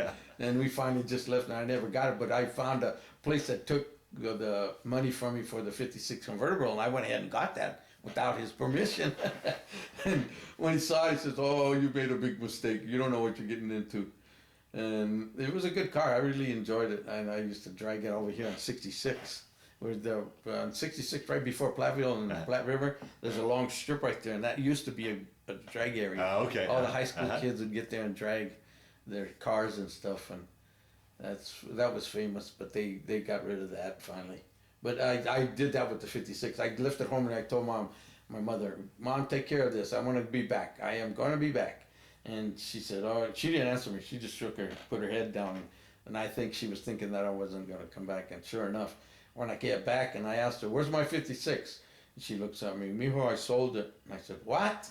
She says, "I didn't think you were coming back alive." Wow. And I Wow. thought, oh man, I just sank down. I thought, oh man, another insult. And I thought, oh, Yeah. that's it. It took me a while to talk to my mother after a while because I was so hurt on both things that and then I finally got to a point where I did finally break down and talk to her. Yeah, yeah. But it took a while. Wow. Because that was too much of a traumatic thing for me to take after being over there and Right. surviving and coming Right, back. right, And right. I thought I had visions of all the money I was going to have and what I was going to do Yeah. with the family and help them out and give me a car and do that. And I ended up getting a '72 Camaro, and I got that on my own because I was working and going to school. And the other thing, this is gonna. You want to break into after we got back? Yeah, let's start now. Let's start into returning home. I guess my first question before we get home is, do you remember getting on that flight in Vietnam and flying out? What you're feeling and you'd made it. I mean, talk about we were that. so joyous and happy and everything. We were thinking that we were gonna get these stewardesses to go play strip poker with us. And we all had visions of what we were gonna do and party and everything. We get on the plane and these women are so old they look like they were on the flight of the Kitty Hawk. They were old, and we were all so disappointed. And we flew back, so we got back and everything, but everybody was just so hypered up and everything. And to see that, everybody went down and everything. And we landed there and get to the base, and like I said, I kissed the ground and everything. It got us to the base, and we had to go through. That's the one thing good about the Navy was that they told us what to expect when going into civilian life, because they didn't really stress what you went through.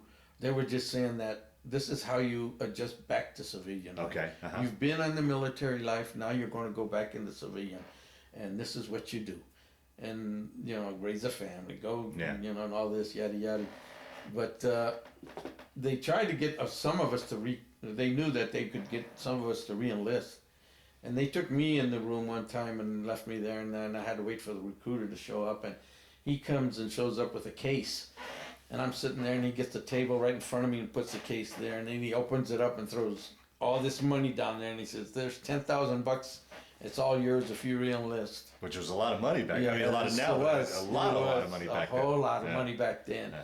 And I told him, and I looked him straight in the eye, and I said, "There's no possible way, with all the cartilage and the death and everything else that I've seen over there, that I am going to re-enlist, because I saw too many high officials act like they were gods there, and I'm not going to go back, and you're not going to get me to re-enlist."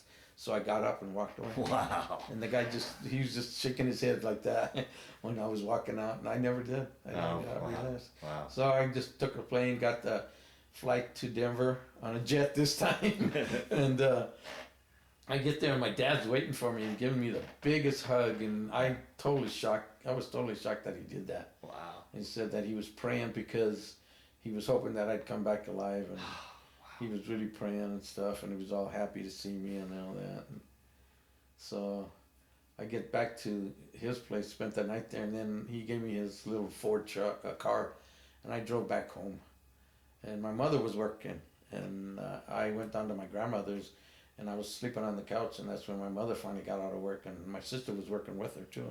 And they both went over there and talked to me and woke me up, and walked me home. And we went home, and then after that that's when I went to my neighbors, and they walked me back too. The mother was getting ready to feed me, and that's when the husband came in and told me that, and I thought, no, I'm not gonna do that. I didn't bring out no uniform, no nothing. I just boxed it all up. Wow.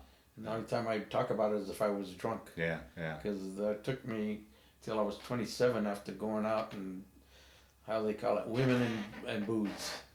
And I found out when I went through the PTSD meetings that a lot of veterans have gone through the same exact thing, and I felt like I was in the same boat. I thought I was the only one doing it, but no, now I'm learning there was tons and tons of veterans doing it. I'm getting a cramp now. But yeah, they were all doing the same thing, and it just took me until I was 27 when my wife came along, and she hooked me by having soft skin. So I married her, and then I had 3 children. And whenever we moved anywhere, I'd have this box, and they'd ask me, "What's in the box, Dad?" And I said, "Oh, it's just souvenirs. That's all." And everything. When I was stationed in San Francisco on the USS Thrasher, I got to go to a place called the Cow Palace. It's like the Coliseum here, and they had a convention back in '68 on all the future things of the computers. Oh. And they had little PCs there. Really? Yeah, they said that this is going to draw the mainframes away because when the future these things are going to be popular. I saw that and I thought, you know what? I think that's true, and that stuck on my mind. So when I got back from Nam, I did not go near another diesel engine, and I went right to school to get that education for computers. Is that right? I also went Wow. back to school to get my diploma too. GED. But this is part of the PTSD. I didn't tell a single person. I didn't tell anybody in my family, my father, my mother. I went to the graduation, got my diploma, and that was it. Went back home. Huh. And I learned that later on. That's what I would always do. I'd always keep things to myself. Yeah. And working in through my life, it always worked nights, because I could not work in a group. I'd always be with myself, and that's part of that too. But you weren't like that before. I mean, you sound like you were pretty lively and. Yeah, I was. Yeah, but when I got back, I was totally changed, just a different person altogether. Wow. And then I just saw that field, and I thought, I'm going to get into it. Really? Sure enough, I got into computers, and my first jobs were with the big mainframes that they had over there in Denver. And then I had a supervisor telling me, "Oh, they'll never get those small PCs out there." And look at them now. They don't have that many mainframes anymore. Yeah, They got all the PCs are taking off like crazy. And I got to see the start of it and see how it went. Wow, fascinating. Yeah. Now, were you able to take advantage of the GI Bill for your schooling? Yes, I did. Okay. Yes, I did. Everything I did with the schooling was fully GI Bill. Oh, wonderful. And I told them, "You guys took 3 years of my life. I want paid for it." Yeah, right. And Oh, absolutely. That's what Yeah. they did. You They deserved paid it. for it. Yeah. And I to the fullest. I mean, all the way through. Every inch of it I used. Yeah. And then after that, I got to go get work on nights in the computer field, and from then till 2009. 2008. I was working with so many different companies. That's the other thing too. I didn't stay with a company for like 30 or 40 years like they used to do. I'd do 10 or even 7, 5. I wouldn't stay in a company for that long. Once again, you attribute it to your PTSD? Yeah, because I had to branch out. I had to go somewhere else. I had to go do this and everything. I tell the kids nowadays that if they're going to work nights, not to have a family, because that's the biggest mistake I made, because I never got to see my kids do a lot of things in their schooling. My wife did. I praise her for taking care of my kids, my 3 kids, 2 girls and a boy. And I really regret missing all the events. Right. There was a few times that I got to go see softball games with my girls and my son playing baseball. There was a few of them, but not as much. And I tell them, don't have a family if you're going to work nights, because you're going to miss out on a lot. Yeah. And I did. I really missed out a lot doing that. And then I'm making it up now with my grandkids, because they're growing up finally to where they're at the age of asking questions. I had on my 64th birthday right here, I was sitting down, and my grandson that lives in Houston now came up to me and asked me, "Papa, what did you do in the war?" And I looked at him, I said, "Well, why do you want to know?" And he says, "I just want to know, Papa." Yeah. So I gave him a little description. I didn't give him everything about the things I saw, Right. but I just told him what we did. And then he finally tells me, they're teaching it in elementary school in Houston, Texas. I said, "What?" And that's when I realized, now it's getting around here too. Yeah, finally, yeah. They're finally getting recognition. Yeah. The one thing I always bring around, I told that girl in the interview too, that I am very proud that the veterans nowadays, when they go out to Iran and Afghanistan and come back, they don't go through the same thing we did. Yeah. They're getting praised, they're getting parades. I'm glad they are. I'm really proud of seeing that. And I can see that I wouldn't want anybody to go through what we did. Yeah, right. And the Vietnam era group, they went through hell. Coming back. Oh, absolutely. Yeah. Yeah. To unpleasant welcomes and you were just forgotten pretty much. Yeah. Yes, you were. Yeah. Well, when was it finally did it come to you that you found out about your PTS and started? Oh. I mean, it sounds like for so many years it was just all It held up was. and built up inside. It was. When did it start I talking had a about? Purple Heart recipient friend come and have breakfast with me at a place called Taco Loco. And I was telling him that when I first was diagnosed with sleep apnea, I had to have that mask on, sleeping in the evening. And I started having nightmares. And there was one nightmare when I woke up and I was choking the CPAP machine. And I told him that. And he said, "You got it." And I said, "I got what?" And he said, "You got PTSD." He says, "You go get checked." And he says, because I told him all the other stories and the nightmares I was having too. And he went through the same thing. And he said, "You got it." So I went to the VA and told him I wanted to get diagnosed. And I had to talk to a girl there. And I told her all my stories and everything. And in February of last year, they said, Just then. Oh. yeah, they finally said, "Yeah, you got it." And then after that, they made me go with groups, which I'm really enjoying, because when I went to the first time with the group, I told my story, and then they all started looking at me real funny, and I'm wondering, what are they looking at me so funny for? And it turned out that they had the same stories too.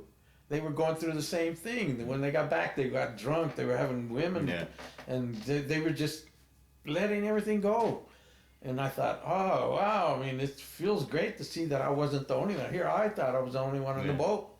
And here everybody else is on the ship, same ship, doing the same exact thing.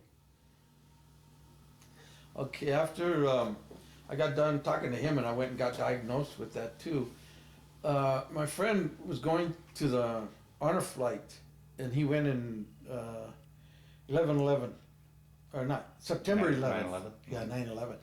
And he went and he did his journey and he came back and he told me all about it and everything.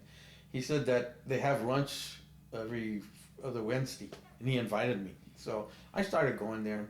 That's where I met Jack Thurman, that Marine that was in the Iwo Jima, and he showed me his book. And I started talking about my experience to him too, and he said that he told me something that really opened my eyes too, because he said that he wrote his book out because he had to get it out, because that's the way he got his relief and everything, because he went through hell. And he said, if you don't do it now, Jimmie, you can go like tomorrow, get run over, and nobody will ever know what happened. And then nobody will know your history. And that hit me. When he said that, I thought, oh man, he's right. So that's when I brought it up at the PTSD meeting too, and they said, yeah, a lot of them do that too. They either write it down, or a few of them had, like Bob told me that he got interviewed once too. And I didn't think about it. Yeah, and then I didn't realize it was you. But he told me that it really relieved him a little too. If you get it out, he said, because he's lived with it longer than I have, and then from what I hear, he went through a traumatic experience in there too. He hasn't told me yet, but I don't want to pressure him. I don't want to get it out because I'm pretty sure it hit him really inside. So I figure that we'll get to know each other, and sometime he'll tell me, but I'm not going to push him for it and everything. But I realized that I got to go get it out, and I thought, if I do that, and then I started writing a few things, getting ideas, and that's where whenever I remember something, I'll go run down and write it down so that I don't forget it. And then most of everything that I've told you, I've had it written down, so I can try to chronologize it all into one book and start it up and everything, so that I can have two things to have my grandkids and kids too, is this video and then the book too. So that's when I started doing that. How are you feeling now? I mean, I'm feeling a lot of relief now, because they've taught me, when back in '05 when they were starting to shake our hands saying thank you for your service. I was in Puyallup, Washington one time, going on a ferry with my daughter and granddaughter, and this girl came up and told me she had a father that was in the Army and she wanted to shake my hand for my service. And I said, okay. I shook her hand, and then I felt the weirdest feeling. I just had to turn around and start crying. And it took me a long time to accept anybody saying thank you, because all I could feel was 35, 40 years away, and now you guys are saying something. And it took really hard for me. So the psychiatrist told me that what I got to do is tell him you're welcome. And we were at a baseball game at Coors Field one time. My son and grandson were with me, and two Army veterans came up to me, young kids back from Iraq, and they came up and shook my hand and thanked me. And I turned around and said, you're welcome. And I actually felt relief. Wow. I really felt good. returning that like that. And we stood there talking for the longest time. And my son said that, yeah, I showed it on my face. Really? Yeah. Yeah. But I'm slowly, it's gonna, I know it's something that they don't have no cure for, that I'm gonna have to live with it for the rest of my life. It's just learning how to cope with it. Yeah. That's why I thought about the title of Riding the Storm. Because my psychiatrist gave me an analogy that to think of it as being on a ship like this, and you see a storm coming and you get everybody to get the sails down, batten down the hatches and get everybody down. Let the storm pass you, and then when it's calm, bring everybody out and bring everything's all joyous. And I thought about that. I thought, that's, and I'm learning how if I get really upset and I feel something coming up within me, I'll get up and I'll do something. And I'll just, either if I'm I'm learning how to stay in a crowd too, because that's one thing I couldn't do was staying in a crowd because I felt too cramped. And now I'm just learning how to just accept it. Yeah. And I think it's going to help me get through this because, like I said, there's no cure for it. Yeah, right. And with the classes, they're helping a lot because a lot of the veterans that tell their stories and get things out and everything, you can see the relief on them too. You can really see it. And and everybody's already accepted it. We have to live with it. Yeah. And we're just proud that nobody else has to be doing the same thing. How's it been for your wife and family? I mean, living with somebody with PTSD. I mean, Well, my wife, I didn't really bring it up that much. My wife really never, because she's 9 years older, younger than me, and she sort of just stayed with her generation, and I never really wanted to push it. So she really never knew you. She's only known you as you are. She's never knew you before. Yeah. Oh, okay. That's right. Yeah. All right. But she's learning now because she sees. There was a lot of incidents that I had with the kids that they could tell I was really blowing up a lot. Yeah. There was a funny incident that we had when we were in Los Angeles. I drove my kids to Los Angeles because I took them all along Highway 1 and I wanted them to see the California coast and everything. Mm-hmm. We got into Los Angeles and we got to this taco place and we were ordering some food. I was driving and my wife was next to me and my kids were in the back. And this lady couldn't hear me. I kept having repeating the order. So I got so mad, I yelled at it. Yeah, I want Wildberry. I just blew up. Yeah. It was just like the tension was building up and it just blew up. My wife, I looked around, she was all white. I look around, my kids, they were all hiding. They were hiding, they didn't know what the heck. I get up to the girl and pay for it and she was all white too. And I realized, oh shoot, what did I do? And they always would bring that up whenever my kids talk about it. Dad, do you remember at the taco over there in Los Angeles? But yeah, I had to, and then my wife was noticing that I did have a temper, which I never really paid attention to. She saw it more than I did, and I thought it was just something natural, and my upbringing or something, and it wasn't that. It was the PTS. Wow. And she's learning. She's now at the point. We've been married for 38 years now, and she's accepted it. She knows what I'm going through. Yeah. Right. So, Right. Okay. she doesn't know about this because I want to surprise her. Oh, good. Oh, excellent. So I'm going to surprise the kids too. And I'm not going to show the grandkids until they're older because I don't want them to be, because they're about 12, two of them in 12, they'll be 13. This year they'll be 13. And then my grandson's 7. So, and I just, when they're old enough, I'll tell them. Yeah. And that's another thing that I brought up too in the meeting too. With my grandson, him being with me, I see a lot in his eyes that I used to have. We were in San Francisco last year for the 4th of July, and we got to see the fireworks there. And we had to walk all over that Embarcadero and then the hill up there to finally get the fireworks going, and it was a little chilly. And we got some coffee and everything, and my grandson was getting impatient, wondering when are they going to do the fireworks. And then we finally heard them, and we had to run down the hill, and we finally saw them. And I learned that they did the whole Bay Area, because I got the paper, the San Francisco paper the next day, and the whole Bay Area has fireworks. And I thought, wow, we're going to go there every year now. But I could see in his eyes, I saw the excitement in his eyes looking at the fireworks. And I could see myself doing the same thing when I was that young, having the excitement. I'm thinking, what happened to that? Yeah, wow. What happened to that young person? that I used to be, and I was thinking, I don't have that feeling anymore. I don't get excited with fireworks anymore. It's just something that's normal. But when I saw that, I told a group at the PTS group, and they say, yeah, they see that a lot of their kids too, their grandkids, and it's more of the grandkids than the kids. Yeah, is it? Yeah. Yeah. Wow. And that and then my last night we had some thunderstorm going on here, and I was sitting back here just watching it and looking at it. My grandson comes out and says, "What are you doing, Papa?" I says, "Oh, I'm just having memories." And he heard the lightning come by real close, and the thunder went by, and he got behind me. My daughter got the camera and took a picture of him hiding behind me. And I'm laughing and everything. I said, "Mijo, this is just Papa. He likes watching stuff like this. It brings back memories. I have to live with it." And he just laughs and he says, "Boy, Papa, this is fun." After he got used to the fireworks and the lightning and the thunder and everything.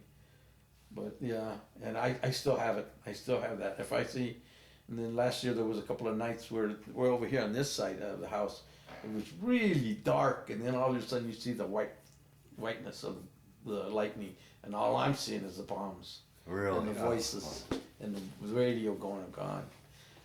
On that boat, there was another thing that just reminded me in Vietnam. On the boat, the Alpha boat, we were having a Christmas party one time, and this was in '69. We had a tape recorder, so we were all drunk and everything, and we got the tape recorder and we simulated a battle going on. We had one guy with the hitting the drums, and like there was a bomb going off, and another guy on the mic saying, "Oh, okay," and acting like he was hysterical and everything. And we taped it. We actually taped it, and I got the tape and I mailed it to my mother.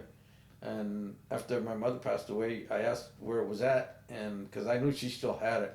My sister can't find it now. She says, "I know she had it, but I don't know where she put it." And I'm thinking, I guess that's gone for the rest of my life. And that we did that. We just, and I was thinking about that too. Yeah. Because we did a perfect taping of it too. And all of us, there was 4 of us that did it, and I think all 4 of us got taped, so we could either keep it or just do what we did. What I did was just mailed it home. Yeah. And but that was part of what we went through. You'd mentioned through the years, you talked about that guy down in Virginia. Had you guys, any of you other guys, kept in touch, or was there any sort of reunions or anything through the years? No reunions or nothing. Everybody went their own way. Yeah. The guy in West Virginia, he's retired too, and he was a policeman. And then I met another one, 2 more. One that lives in Aurora, who I'm trying to get over there to see him, because I talked to him on the phone too, and he's going through hell with the VA too, because he wants to try to get some benefits, but he's having a hard time. And I told him one of these weekends, if I ever get open, I'll go down there and show you what to do. But I've been so busy, I haven't had time to go over there. But I will. I'll make time to go down there. Yeah. Talk to him, because he says he's got some pictures too of us on the boats too.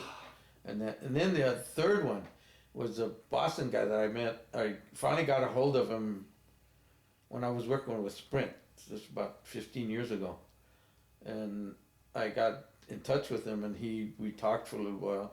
And then after that, we never talked again. We never felt anything. So in 2008, when I retired, I had his address and number down there, and I thought, I wonder if he's still around. So I called him up, and sure enough, he was there and everything, and was talking to him. And then we sent pictures of each other. I sent pictures of my family to him, and he sent pictures of his family to him. I told him, I'll go, someday I'll be down there to see you. And then I turned around, I found out he had colon cancer. Oh, wow. And when I found that out through his wife, I emailed her back, and she said that he doesn't want anybody to be around him right now. And I wrote back to her and told her I could understand, because I know what he's going through, and that just to keep me updated. Yeah. And I heard from her last year in July.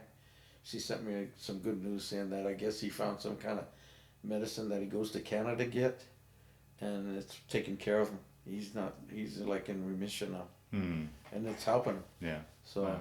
And I told her back that I still want to go over there and see his, and I think the town's, I think it's named Dragut.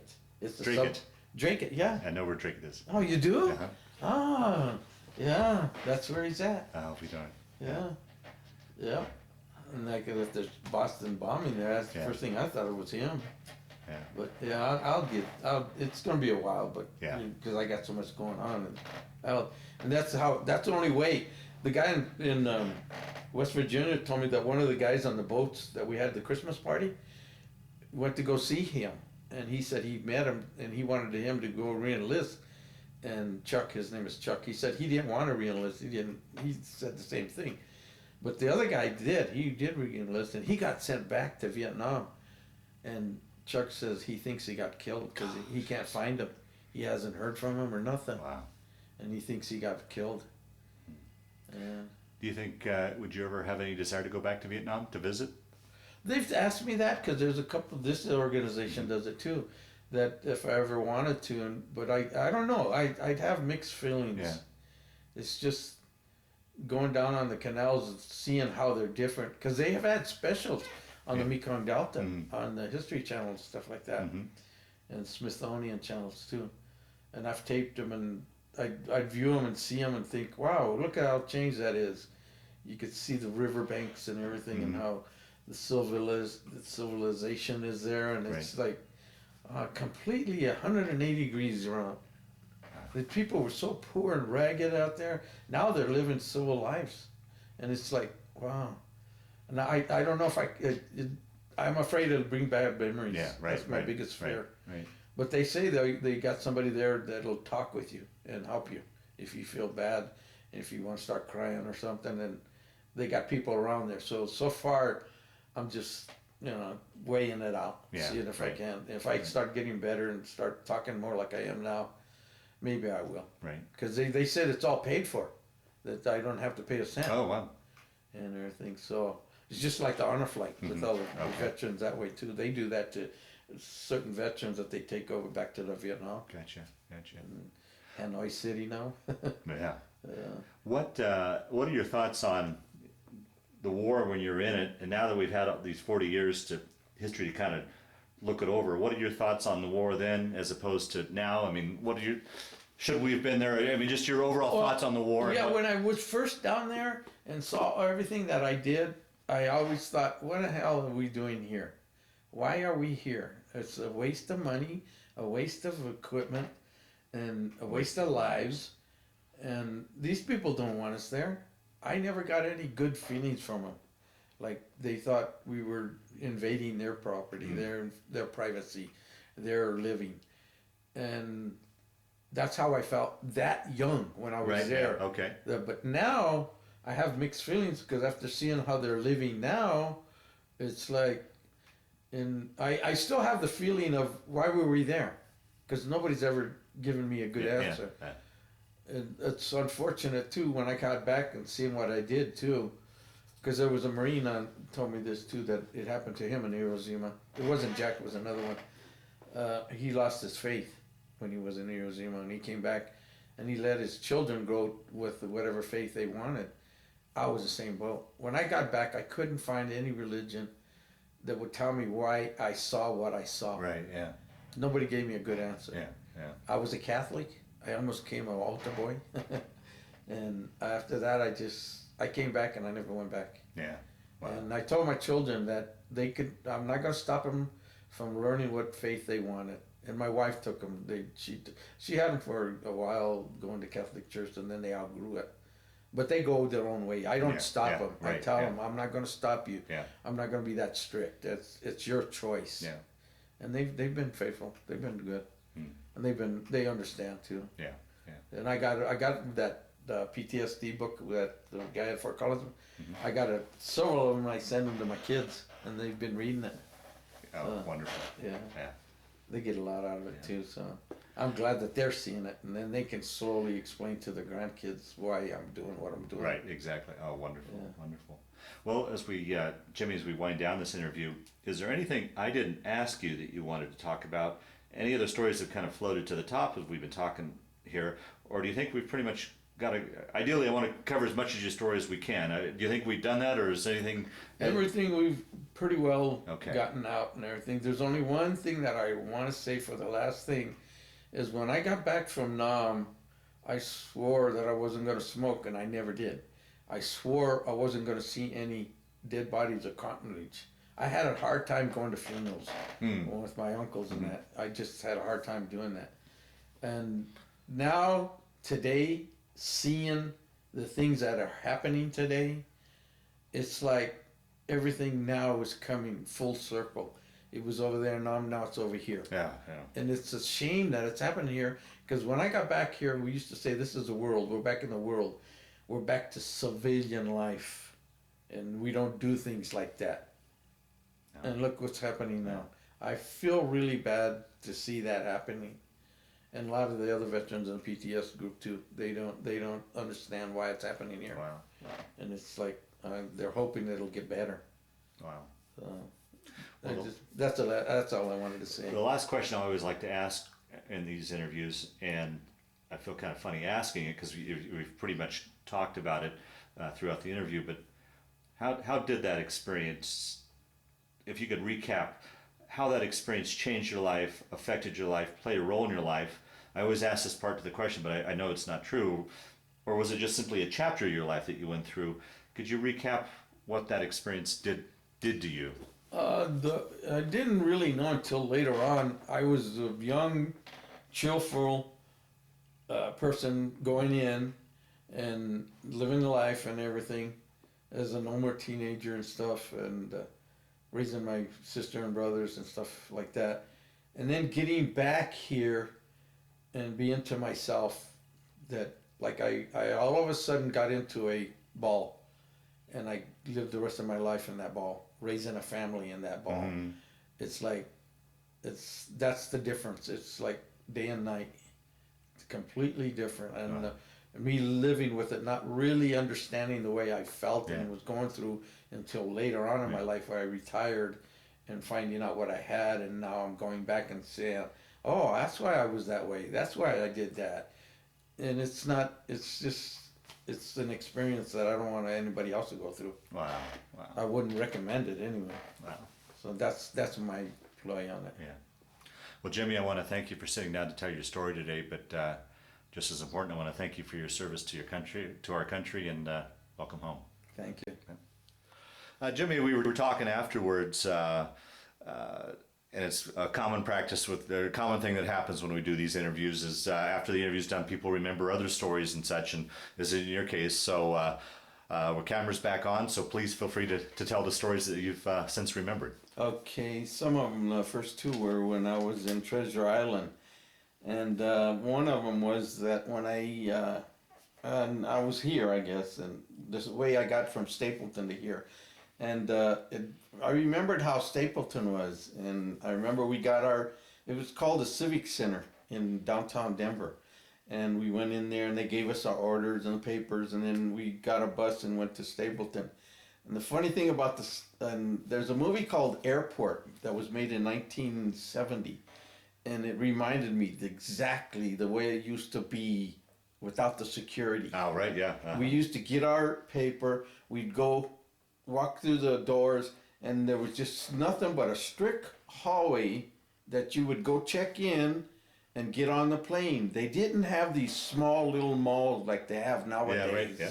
Mm-hmm. And stores and stuff like that. It was just strictly a runway that you go check in, and then you get on your plane and boom, you're off. Stapleton was that way, and that movie reminded me of it, and I'll never forget it. It's just like seeing security now the way it is. I mean, I can relate to back where it wasn't that way at all. Yeah. And everything. And then the other thing, when I was on Treasure Island, I used to get on evenings. I used to go roam all over San Francisco. I knew it like the back of my hand. And one place I went to on Market Street was there was a SOS, or the USO. I went in there and I wrote several notes down where I was from and stuff like that. And one time when my wife and I went back to San Francisco, I think it was in 07, I tried to find the USO and it's not there no more. But they did tell me they got it in, they got a facility that they have all these storage things that they had at the USO. Notebooks and stuff like that. That's what I'm trying to find now. Oh, right. To see if I can find my notes down there and everything. But they'll get back with me. They said they got one outside of town that they keep them all stored and everything. And also on Market Street, what I used to do in the evenings was I used to walk all the way up Market Street and go all the way down, and there used to be a club called Fillmore East. Oh, wow. And I used to go there a lot because this was when I was 21 years old, and it was up a stairs that you had to climb up, and the hallway was up on top. And that's where I met two people. I got to see Janice Chaplin play. Wow. And she is one girl that I'll never forget because she would always have a whiskey bottle with her. She'd go up on the stage and start singing like crazy. She was a great singer. By the time she got done with her performance, that whiskey bottle would be empty. I mean, she was just solid drinking like crazy. I couldn't get over that. And I thought, how can she stand up being so full of alcohol like that? But she was really good. And the other ones I got to see was Jim Morris and the Doors. I got to see them there too. And they were just outstanding. And I try to get albums. I got my son hooked on them now too. And we try to get, because we went to San Francisco one time with my son, and on Pier 39 they got a store just for the Doors only. And you could go in there and buy tapes and sweaters and shirts and everything. Wow. We got some tapes, and my son got one. And I thought I should have got one, but I didn't. But I let him get one and everything, and there was a third thing too. I'm just thinking of.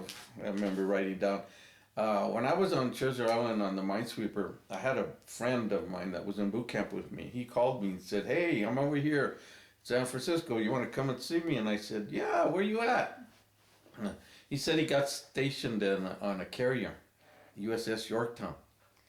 And he said it was in a place called Hunter's Point. And I don't think it's there anymore. But he said that they're in dry dock. You want to come down and look at the ship? And I said, what? And he said, yeah, come on down. I can let you in and everything. So, okay, I got the bus and went down there. And I think it's by where the new baseball stadium in San Francisco is at now. Candlestick Park, because we had to go a ways, I remember, on the bus. We got there, and he was out there at the gate waiting for me. And he says, come on in. And we walked over, and sure enough, there it was, a big, huge ship, all on planks, no water around it at all. That's why they call it dry dock. And I just went up and up and up. I mean, I was so big. That's the first aircraft carrier I saw in dry dock that was so big. That's where I meant, where the ships nowadays are 3 times taller than that. Yeah. And he took me on the deck. We walked on the deck, and a wooden deck. And one thing I had problems with my in-laws with was that they would never believe, oh, what's a big ship doing with a wooden ship out there? There's no such thing. They're all still. I had a headache of a time telling them, no, they had to have the wooden decks because all the bombs were going off if they were still. All the heat in the equator, they had to have wooden decks. Otherwise, they'd be blowing up like crazy. He walked me through that and everything. Then we went to the bridge and took me on the top and showed me the view that you could see on the decks and everything. And then he took me all the way down the engine room, because he was an engineman too. Okay. And he took me all the way down, and he showed me all the guys, and he showed me their bunks 3 high, and I thought, boy, you guys are really cramped here. And that was another experience I'll never forget too, because just seeing that, knowing the size of it and the enormity, right, and everything. And after that, we walked back, and we went to Market Street to a couple of bars and just sat there drinking and talking.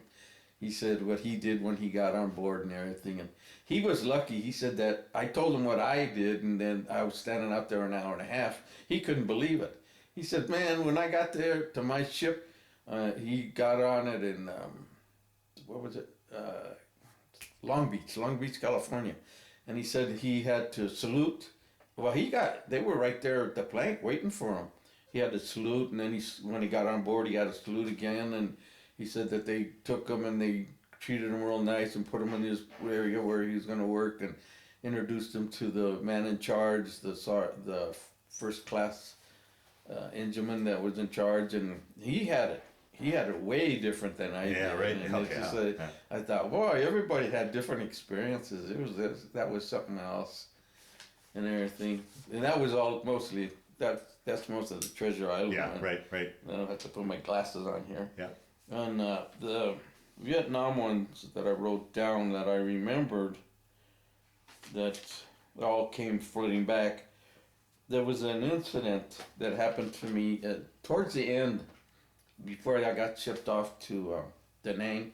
I was stationed in a place called Sanandok, and we had our orders to go out to the canals from there. And as we were going, I was pulling this rope that we were tied down on, and it got under the rudder, and it got all tangled up. Everybody was getting ahead of us, and we had to slow down.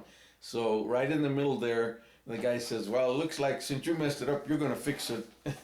So I had to devise a scheme where I could get a hose, and then I had my goggles with me because I always swam over there. I had them with me, and I'd have the hose in me. Then I went in the back, went down, and I could not see more than half an inch from the glasses. I had to stay right up there on the hose, on the rope, and get my knife and cut it. Make sure I didn't cut myself. That water was so dirty, I couldn't believe it. Well, I wonder you didn't pick up something, a That's disease what or I was, something. yeah. I was afraid I was going to get bitten by an animal or something. Yeah, right. Because I didn't know what was in there. Yeah. And then it took me, about an hour and a half before I finally cut it off. And I kept coming up for air. And the hose wasn't too good because I had to keep popping up for air and everything. And then I did that and got it all clear. And then we went out to the canals. And we were late, so everybody was already parked. So we had to go in front of everybody because we were the first ones. And we were the first patrol, like the Army does when they have a guy that goes in the front. Lead. Well, we were the lead boat, so we had to go up in front. And right when we got there, we heard crackling. We thought we were getting attacked. And I went up there to where there was a 20 millimeter cannon, and those things we always had trouble with. And they had pins where the little clip where you put your foot on and you put it down and you hear the click, and then you start firing because that tells you it's set. And when you did that, the one I got, I did it and it jammed. It wouldn't click. It wouldn't fire. So I was so hypered by then and excited. I thought I'm gonna get another one and another again. Once again, I went up to where there was a 50 caliber again on the top, and I didn't take the cover off. I started shooting immediately. And what I did was, since I was so high, I was shooting the treetops, and then we were far enough out, the base could see us shooting, and they could see the traces going all over the place, and the trees, when they would hit trees, they'd go out and everything, and nothing happened after that. So we did our night there, and then we woke up in the morning and went back into the base, and everybody was thanking me for the night show because they said they never saw so much flares going out and so much fighting, lightning going on and everything. They thought they said it was akin to a 4th of July fireworks because I was shooting so much. And I told them, well, shoot, I was so hyper because anybody shoots at me, boy, I'm just instantly shooting back. And we did that. And the other thing, there was something else too. Whenever we went out to patrol, and it was really bad, and we were really attacked by a lot of people, a lot of Vietnamese, the North Vietnam people, that they had Korean soldiers too, and that would come down, and boy, those guys are tough. They could care less. They'd go step on you, and they were like more of them. There were so many of them that they would come and then to sweep the whole area because they were just brainwashed that way. They were just invincible. They would put their lives ahead of anything else. They could care less if they were gonna go in front of a machine gun. That's the way the attitude they were. But when we were in situations like that, we could always call in these guns that they called they were on 130s, and they were like little mini guns. We had one that they used to call Puff the Magic Dragon. Mm-hmm. And at night you could see, if you were parked back enough, you could see the bullets and the traces going down. It made it like a snake little thing going down, and you could see that the ground bursting up when they would hit, and they were mini guns because that. And then we would go the next day to go patrol the area and see what was left. You could see the tree splinters just peeled over like that because of what they went through, because the machine guns were so powerful they could peel like a tree out here, like we got, just right in half. Wow. And it was just, and then the ground just all splintered all up, and you can see there wasn't nothing left. You couldn't see anything. You can tell, and if they had any bodies, they were cut in pieces. I mean, there wouldn't be a solid body at all. They would just be pieces out here, arms, legs, and everything separated, because it would just obliterate everything. And that was the other thing I remember seeing and doing there with that. One thing that stuck with me when I was in battle, and I'd be calming down and having my Jim Beam and everything, I always thought of the song When Johnny Comes Home Marching Again, hurrah, hurrah. I kept singing that to myself, and it would calm me down. And I would always picture myself coming home to a parade, coming home to my thanks, coming home to everything. And it just stayed with me the whole time I was there. When I got home, I didn't get nothing like that at all. Right. Nothing. And it was just a reliever for me. And I've always remembered that song. It's just, I can always do that. The other thing too, when we were out there and waiting for mail, that's the other thing. They would shoot down the helicopters that had the mail. We'd get days where we wouldn't get mail because they were shot down. And my family didn't really want to write to me that much because they were too afraid that, again, they were thinking I wasn't going to come back. Yeah.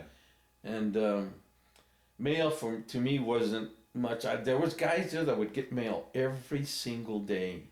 They'd get a letter from a wife or girlfriend or parents or something. And I got to the point where I wouldn't go up to where there was mail. I just didn't feel like I was going to get anything. And if I did, I have a friend come and bring it to me. And then some of it towards the end, and when I was in Da Nang, and I got back home, they sent me back because they were sending me Christmas cards, and got to Da Nang, and I was already home, so they had to mail them back to me here, and I get these Christmas cards after Christmas because they made the full circle. Yeah, and then that was something else too, and. The helo, there was a helo that we used to call the Baby Huey, and it was a big stump. I think they're called Swarovskis, the real big, bulky helicopters.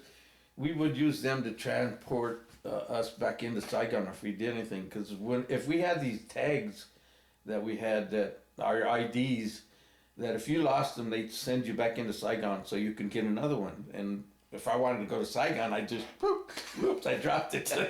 I lost it, so I would get on those planes, though. The first one I went, I'll never forget, because as it was chugging up and down like this and going up there and finally getting up there, I'd look out, because I was near the door, I'd look out the door and you'd see nuts and bolts falling down the helicopter, and I'm thinking, am I going to make it?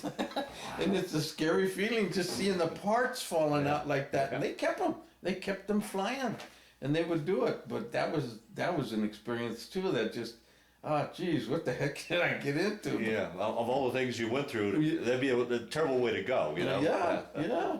And then we got to Saigon, got my ID, and then came back because it was a one-day thing, and just to get out of the area, I do it just because I wanted to get some kind of relief, you know, go to something different and different place, and just relax at least. And then after that.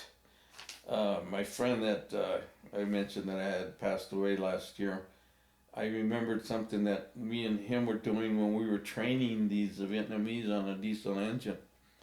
And we were down in the compartment there, and we were showing them, and then all of a sudden the diesel, it's called running diesel, it starts taking off like crazy.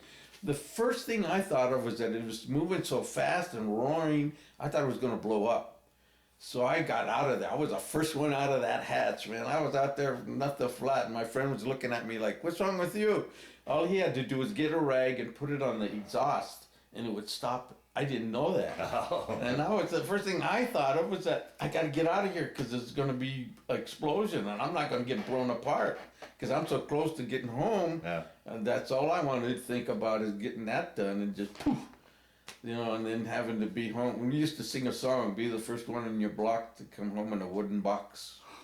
And whenever we were drunk, we used to sing that and stuff like that. It was just something that really hit me. And then my buddy, when I called him 10 years ago, when I first got in contact with him, I brought it up and he said, yeah, don't you remember that you were the first one out? And I thought, well, wait a minute, I thought I was helping everybody get out. He says, no, you were helping everybody when you were on top of the deck, getting everybody out, not inside.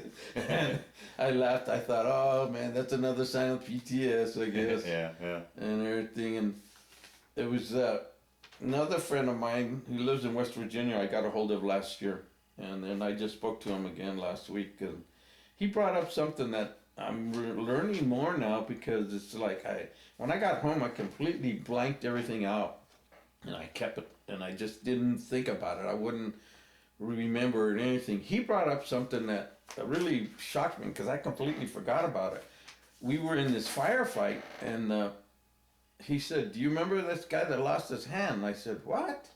And he said, yeah. And he went on explaining it, where we got into an embankment or in the canal, and we parked our boat, and then all of a sudden we hear a big whale, and then I was standing on the bottom deck, and then on the top I could hear somebody yelling and screaming and jump up and down. I didn't know what the heck was going on.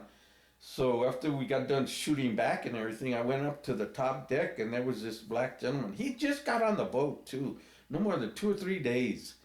And he was laying down, and then my friend Chuck, he was trying to put a tourniquet on his arm between the heart and the missing hand. That's when I noticed his hand was gone.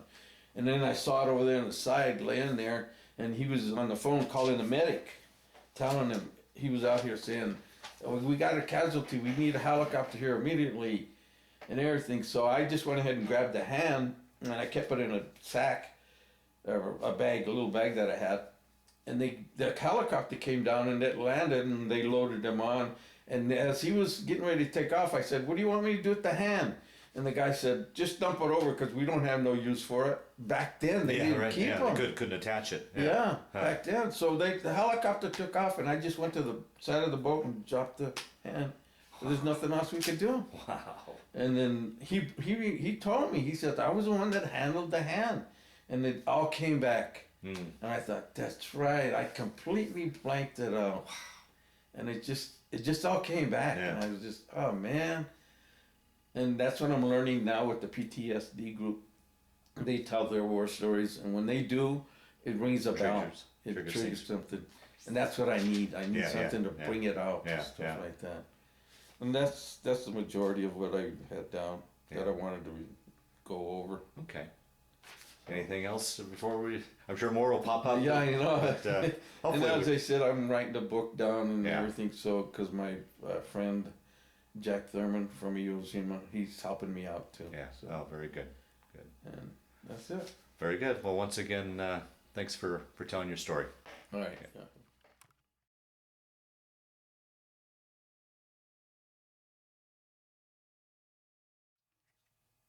This is boot camp, my boot camp picture when I was in boot camp. And this one was on my first leave after boot camp. My mother made me go over there and take a picture so that she can keep this on her own, for her own self. Another boot camp one with the basic training and the barracks that we were in and the rifle that we had. Now my first boat, the Alpha boat, that's where I was with the flak jacket that we used to have to wear and the old World War II helmets. And then Vietnam on the Tango boat, and this is a picture I sent to my mother, and I received it after she passed away. This one I sent to my father, also on the Tango boat too. Okay, and this one has a different uniform, because we used to wear different uniforms on the boats, and with our beret too, our green berets that we had. Why would you wear different uniforms, or would there be any reason for different uniforms? That's the way the divisions were. Oh, okay. So different divisions. Gotcha. And this one was I was getting ready to leave, and I was a short timer, and that used to be a patch saying FUBUS, and what the FUBUS stood for was "F you, buddy, I'm short." Very good. These are the divisions that I was on: 15 down here, and 152 in the middle here, and then 132 there, and the patches that we used to wear. Okay. And then I wrote down all the canals that I went through and all the ships that we're on. And this is the patch that I used to have with Garcia on there. And there's a few of the boatmates we had. Hold on, let me get something down on this picture here.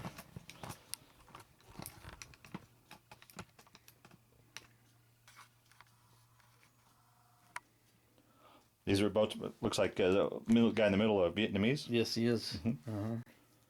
Okay, this was the first canal I was on, the Vente Canal. And the night patrols we would get started, and I got my camera out and took pictures of the sunsets. So primarily you guys would do night patrols then? Yes. And this middle one here, you can tell where the canal gets wider because we were coming out of it.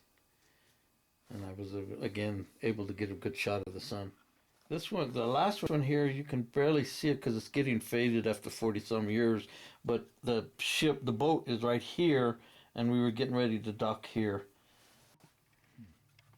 And this was in Cambodia. When we docked on the ship, they had a prisoner of war here. And how they had them doing things like that. Cleaning up and all that. Also in Cambodia, we had a helicopter that crashed, and I was able to get a picture of it. And nobody survived the plane crash. And here's our dog. We always had him drunk. We never kept him sober. That's why he's staggering like that. There's a story behind on this, too. We had gotten into a firefight, and for some reason, I guess the dog jumped off the boat, and we couldn't find it. Nobody knew where it was. And then we got to this Vietnamese village, and we asked this Vietnamese if they had seen the dog that we had on the boat. Oh, geez. And we found out then that the people there ate dogs. Right. And we found out that the dog was eaten. Oh, wow. This is Willis. He's the gentleman that stood up for me when I had come into the barracks and the club, and told everybody how I ran into the bunker by myself after they blew up that barge. And he's the one that stood up to the group there and said that I had gone through combat, that nobody should be laughing at me. And they all went quiet, and they all saluted me by drinking some beers. And this is a picture of where we used to be in the officer club drinking good old slits. Yeah. And this one here, gentleman here, is the one that lives in Boston that had the cancer, and I think he's still alive now too. And this is the whole group here that we would get together, all of us together, and have our beer parties. And this is a citation I received when I was home. They mailed it to me. The story behind this was that when I was in Da Nang, my friend that I used to go drinking with wrote me a letter saying that I had missed a party, and I was wondering, what is he talking about?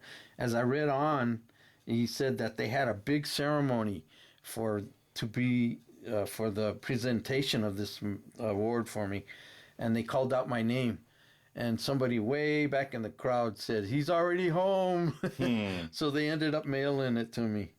And it's a citation. As I told the story earlier about how my first combat was when I had fallen flat on my back and everything, on the citation, this is how they wrote it down as: for meritorious service while serving with friendly foreign forces engaged in armed conflict against the North Vietnamese and Viet Cong communist aggressors in the Republic of Vietnam from September 1969 to October of 1970. While serving as an engineer on river assault craft attached to River Assault Division 152, he participated in 360 combat patrols. Wow. And engaged the enemy on 6 occasions. During those patrols, he boarded and searched numerous junks and saipans. Junks and saipans. Indicated cross-river traffic, enforced curfew, inserted and extracted friendly forces in hostile territory, and provided fire support for besieged units and outposts. His technical knowledge and long, arduous hours during a particularly strenuous period on Operation Breezy Cove were directly responsible for the consistent state of readiness of his river assault craft. On 11 December 1969, while patrolling the Vam Con Tre River, his craft came under intense enemy fire. Reacting immediately, Petty Officer Garcia unleashed all devastating, accurate volume of fire into the enemy positions until all enemy fire was suppressed. His professionalism, untiring devotion to duty, and courage under fire were in keeping with the highest traditions of the United States Naval Service. The combat distinguished devices of Thrasher. So is that the time when you took over the gun from that Vietnamese? Yeah, Okay. when I took over that 50 caliber because Gotcha. it was jammed on him. Gotcha. Okay, this is the first boats that I was on, the Alpha boats. That's what we would do with the sampans there. Here's the flamethrower that we used to have there too. My last boats I was on were called Tangos, with the helicopters would land on there. Oh, wow. And these are other, this is a 105 howitzer there. And that had a cannon on it too. These are the ships that we would go alongside there. Oh yeah, here's a perfect one right there. Okay. And I never saw this. They said they were there, but I never saw them. Uh-huh. And this is the Army group that we would work with, the 9th Infantry Division. And here's the combat action ribbon. And yeah, and there's this on top of the top part they told us not to be on. Right. And that's the organization that I belong to, Mobile Riverine Force. That's a wonderful poster. This is the plaque that I was given on the 1st Division that I was on, River Assault Division 132 on the Alpha boats.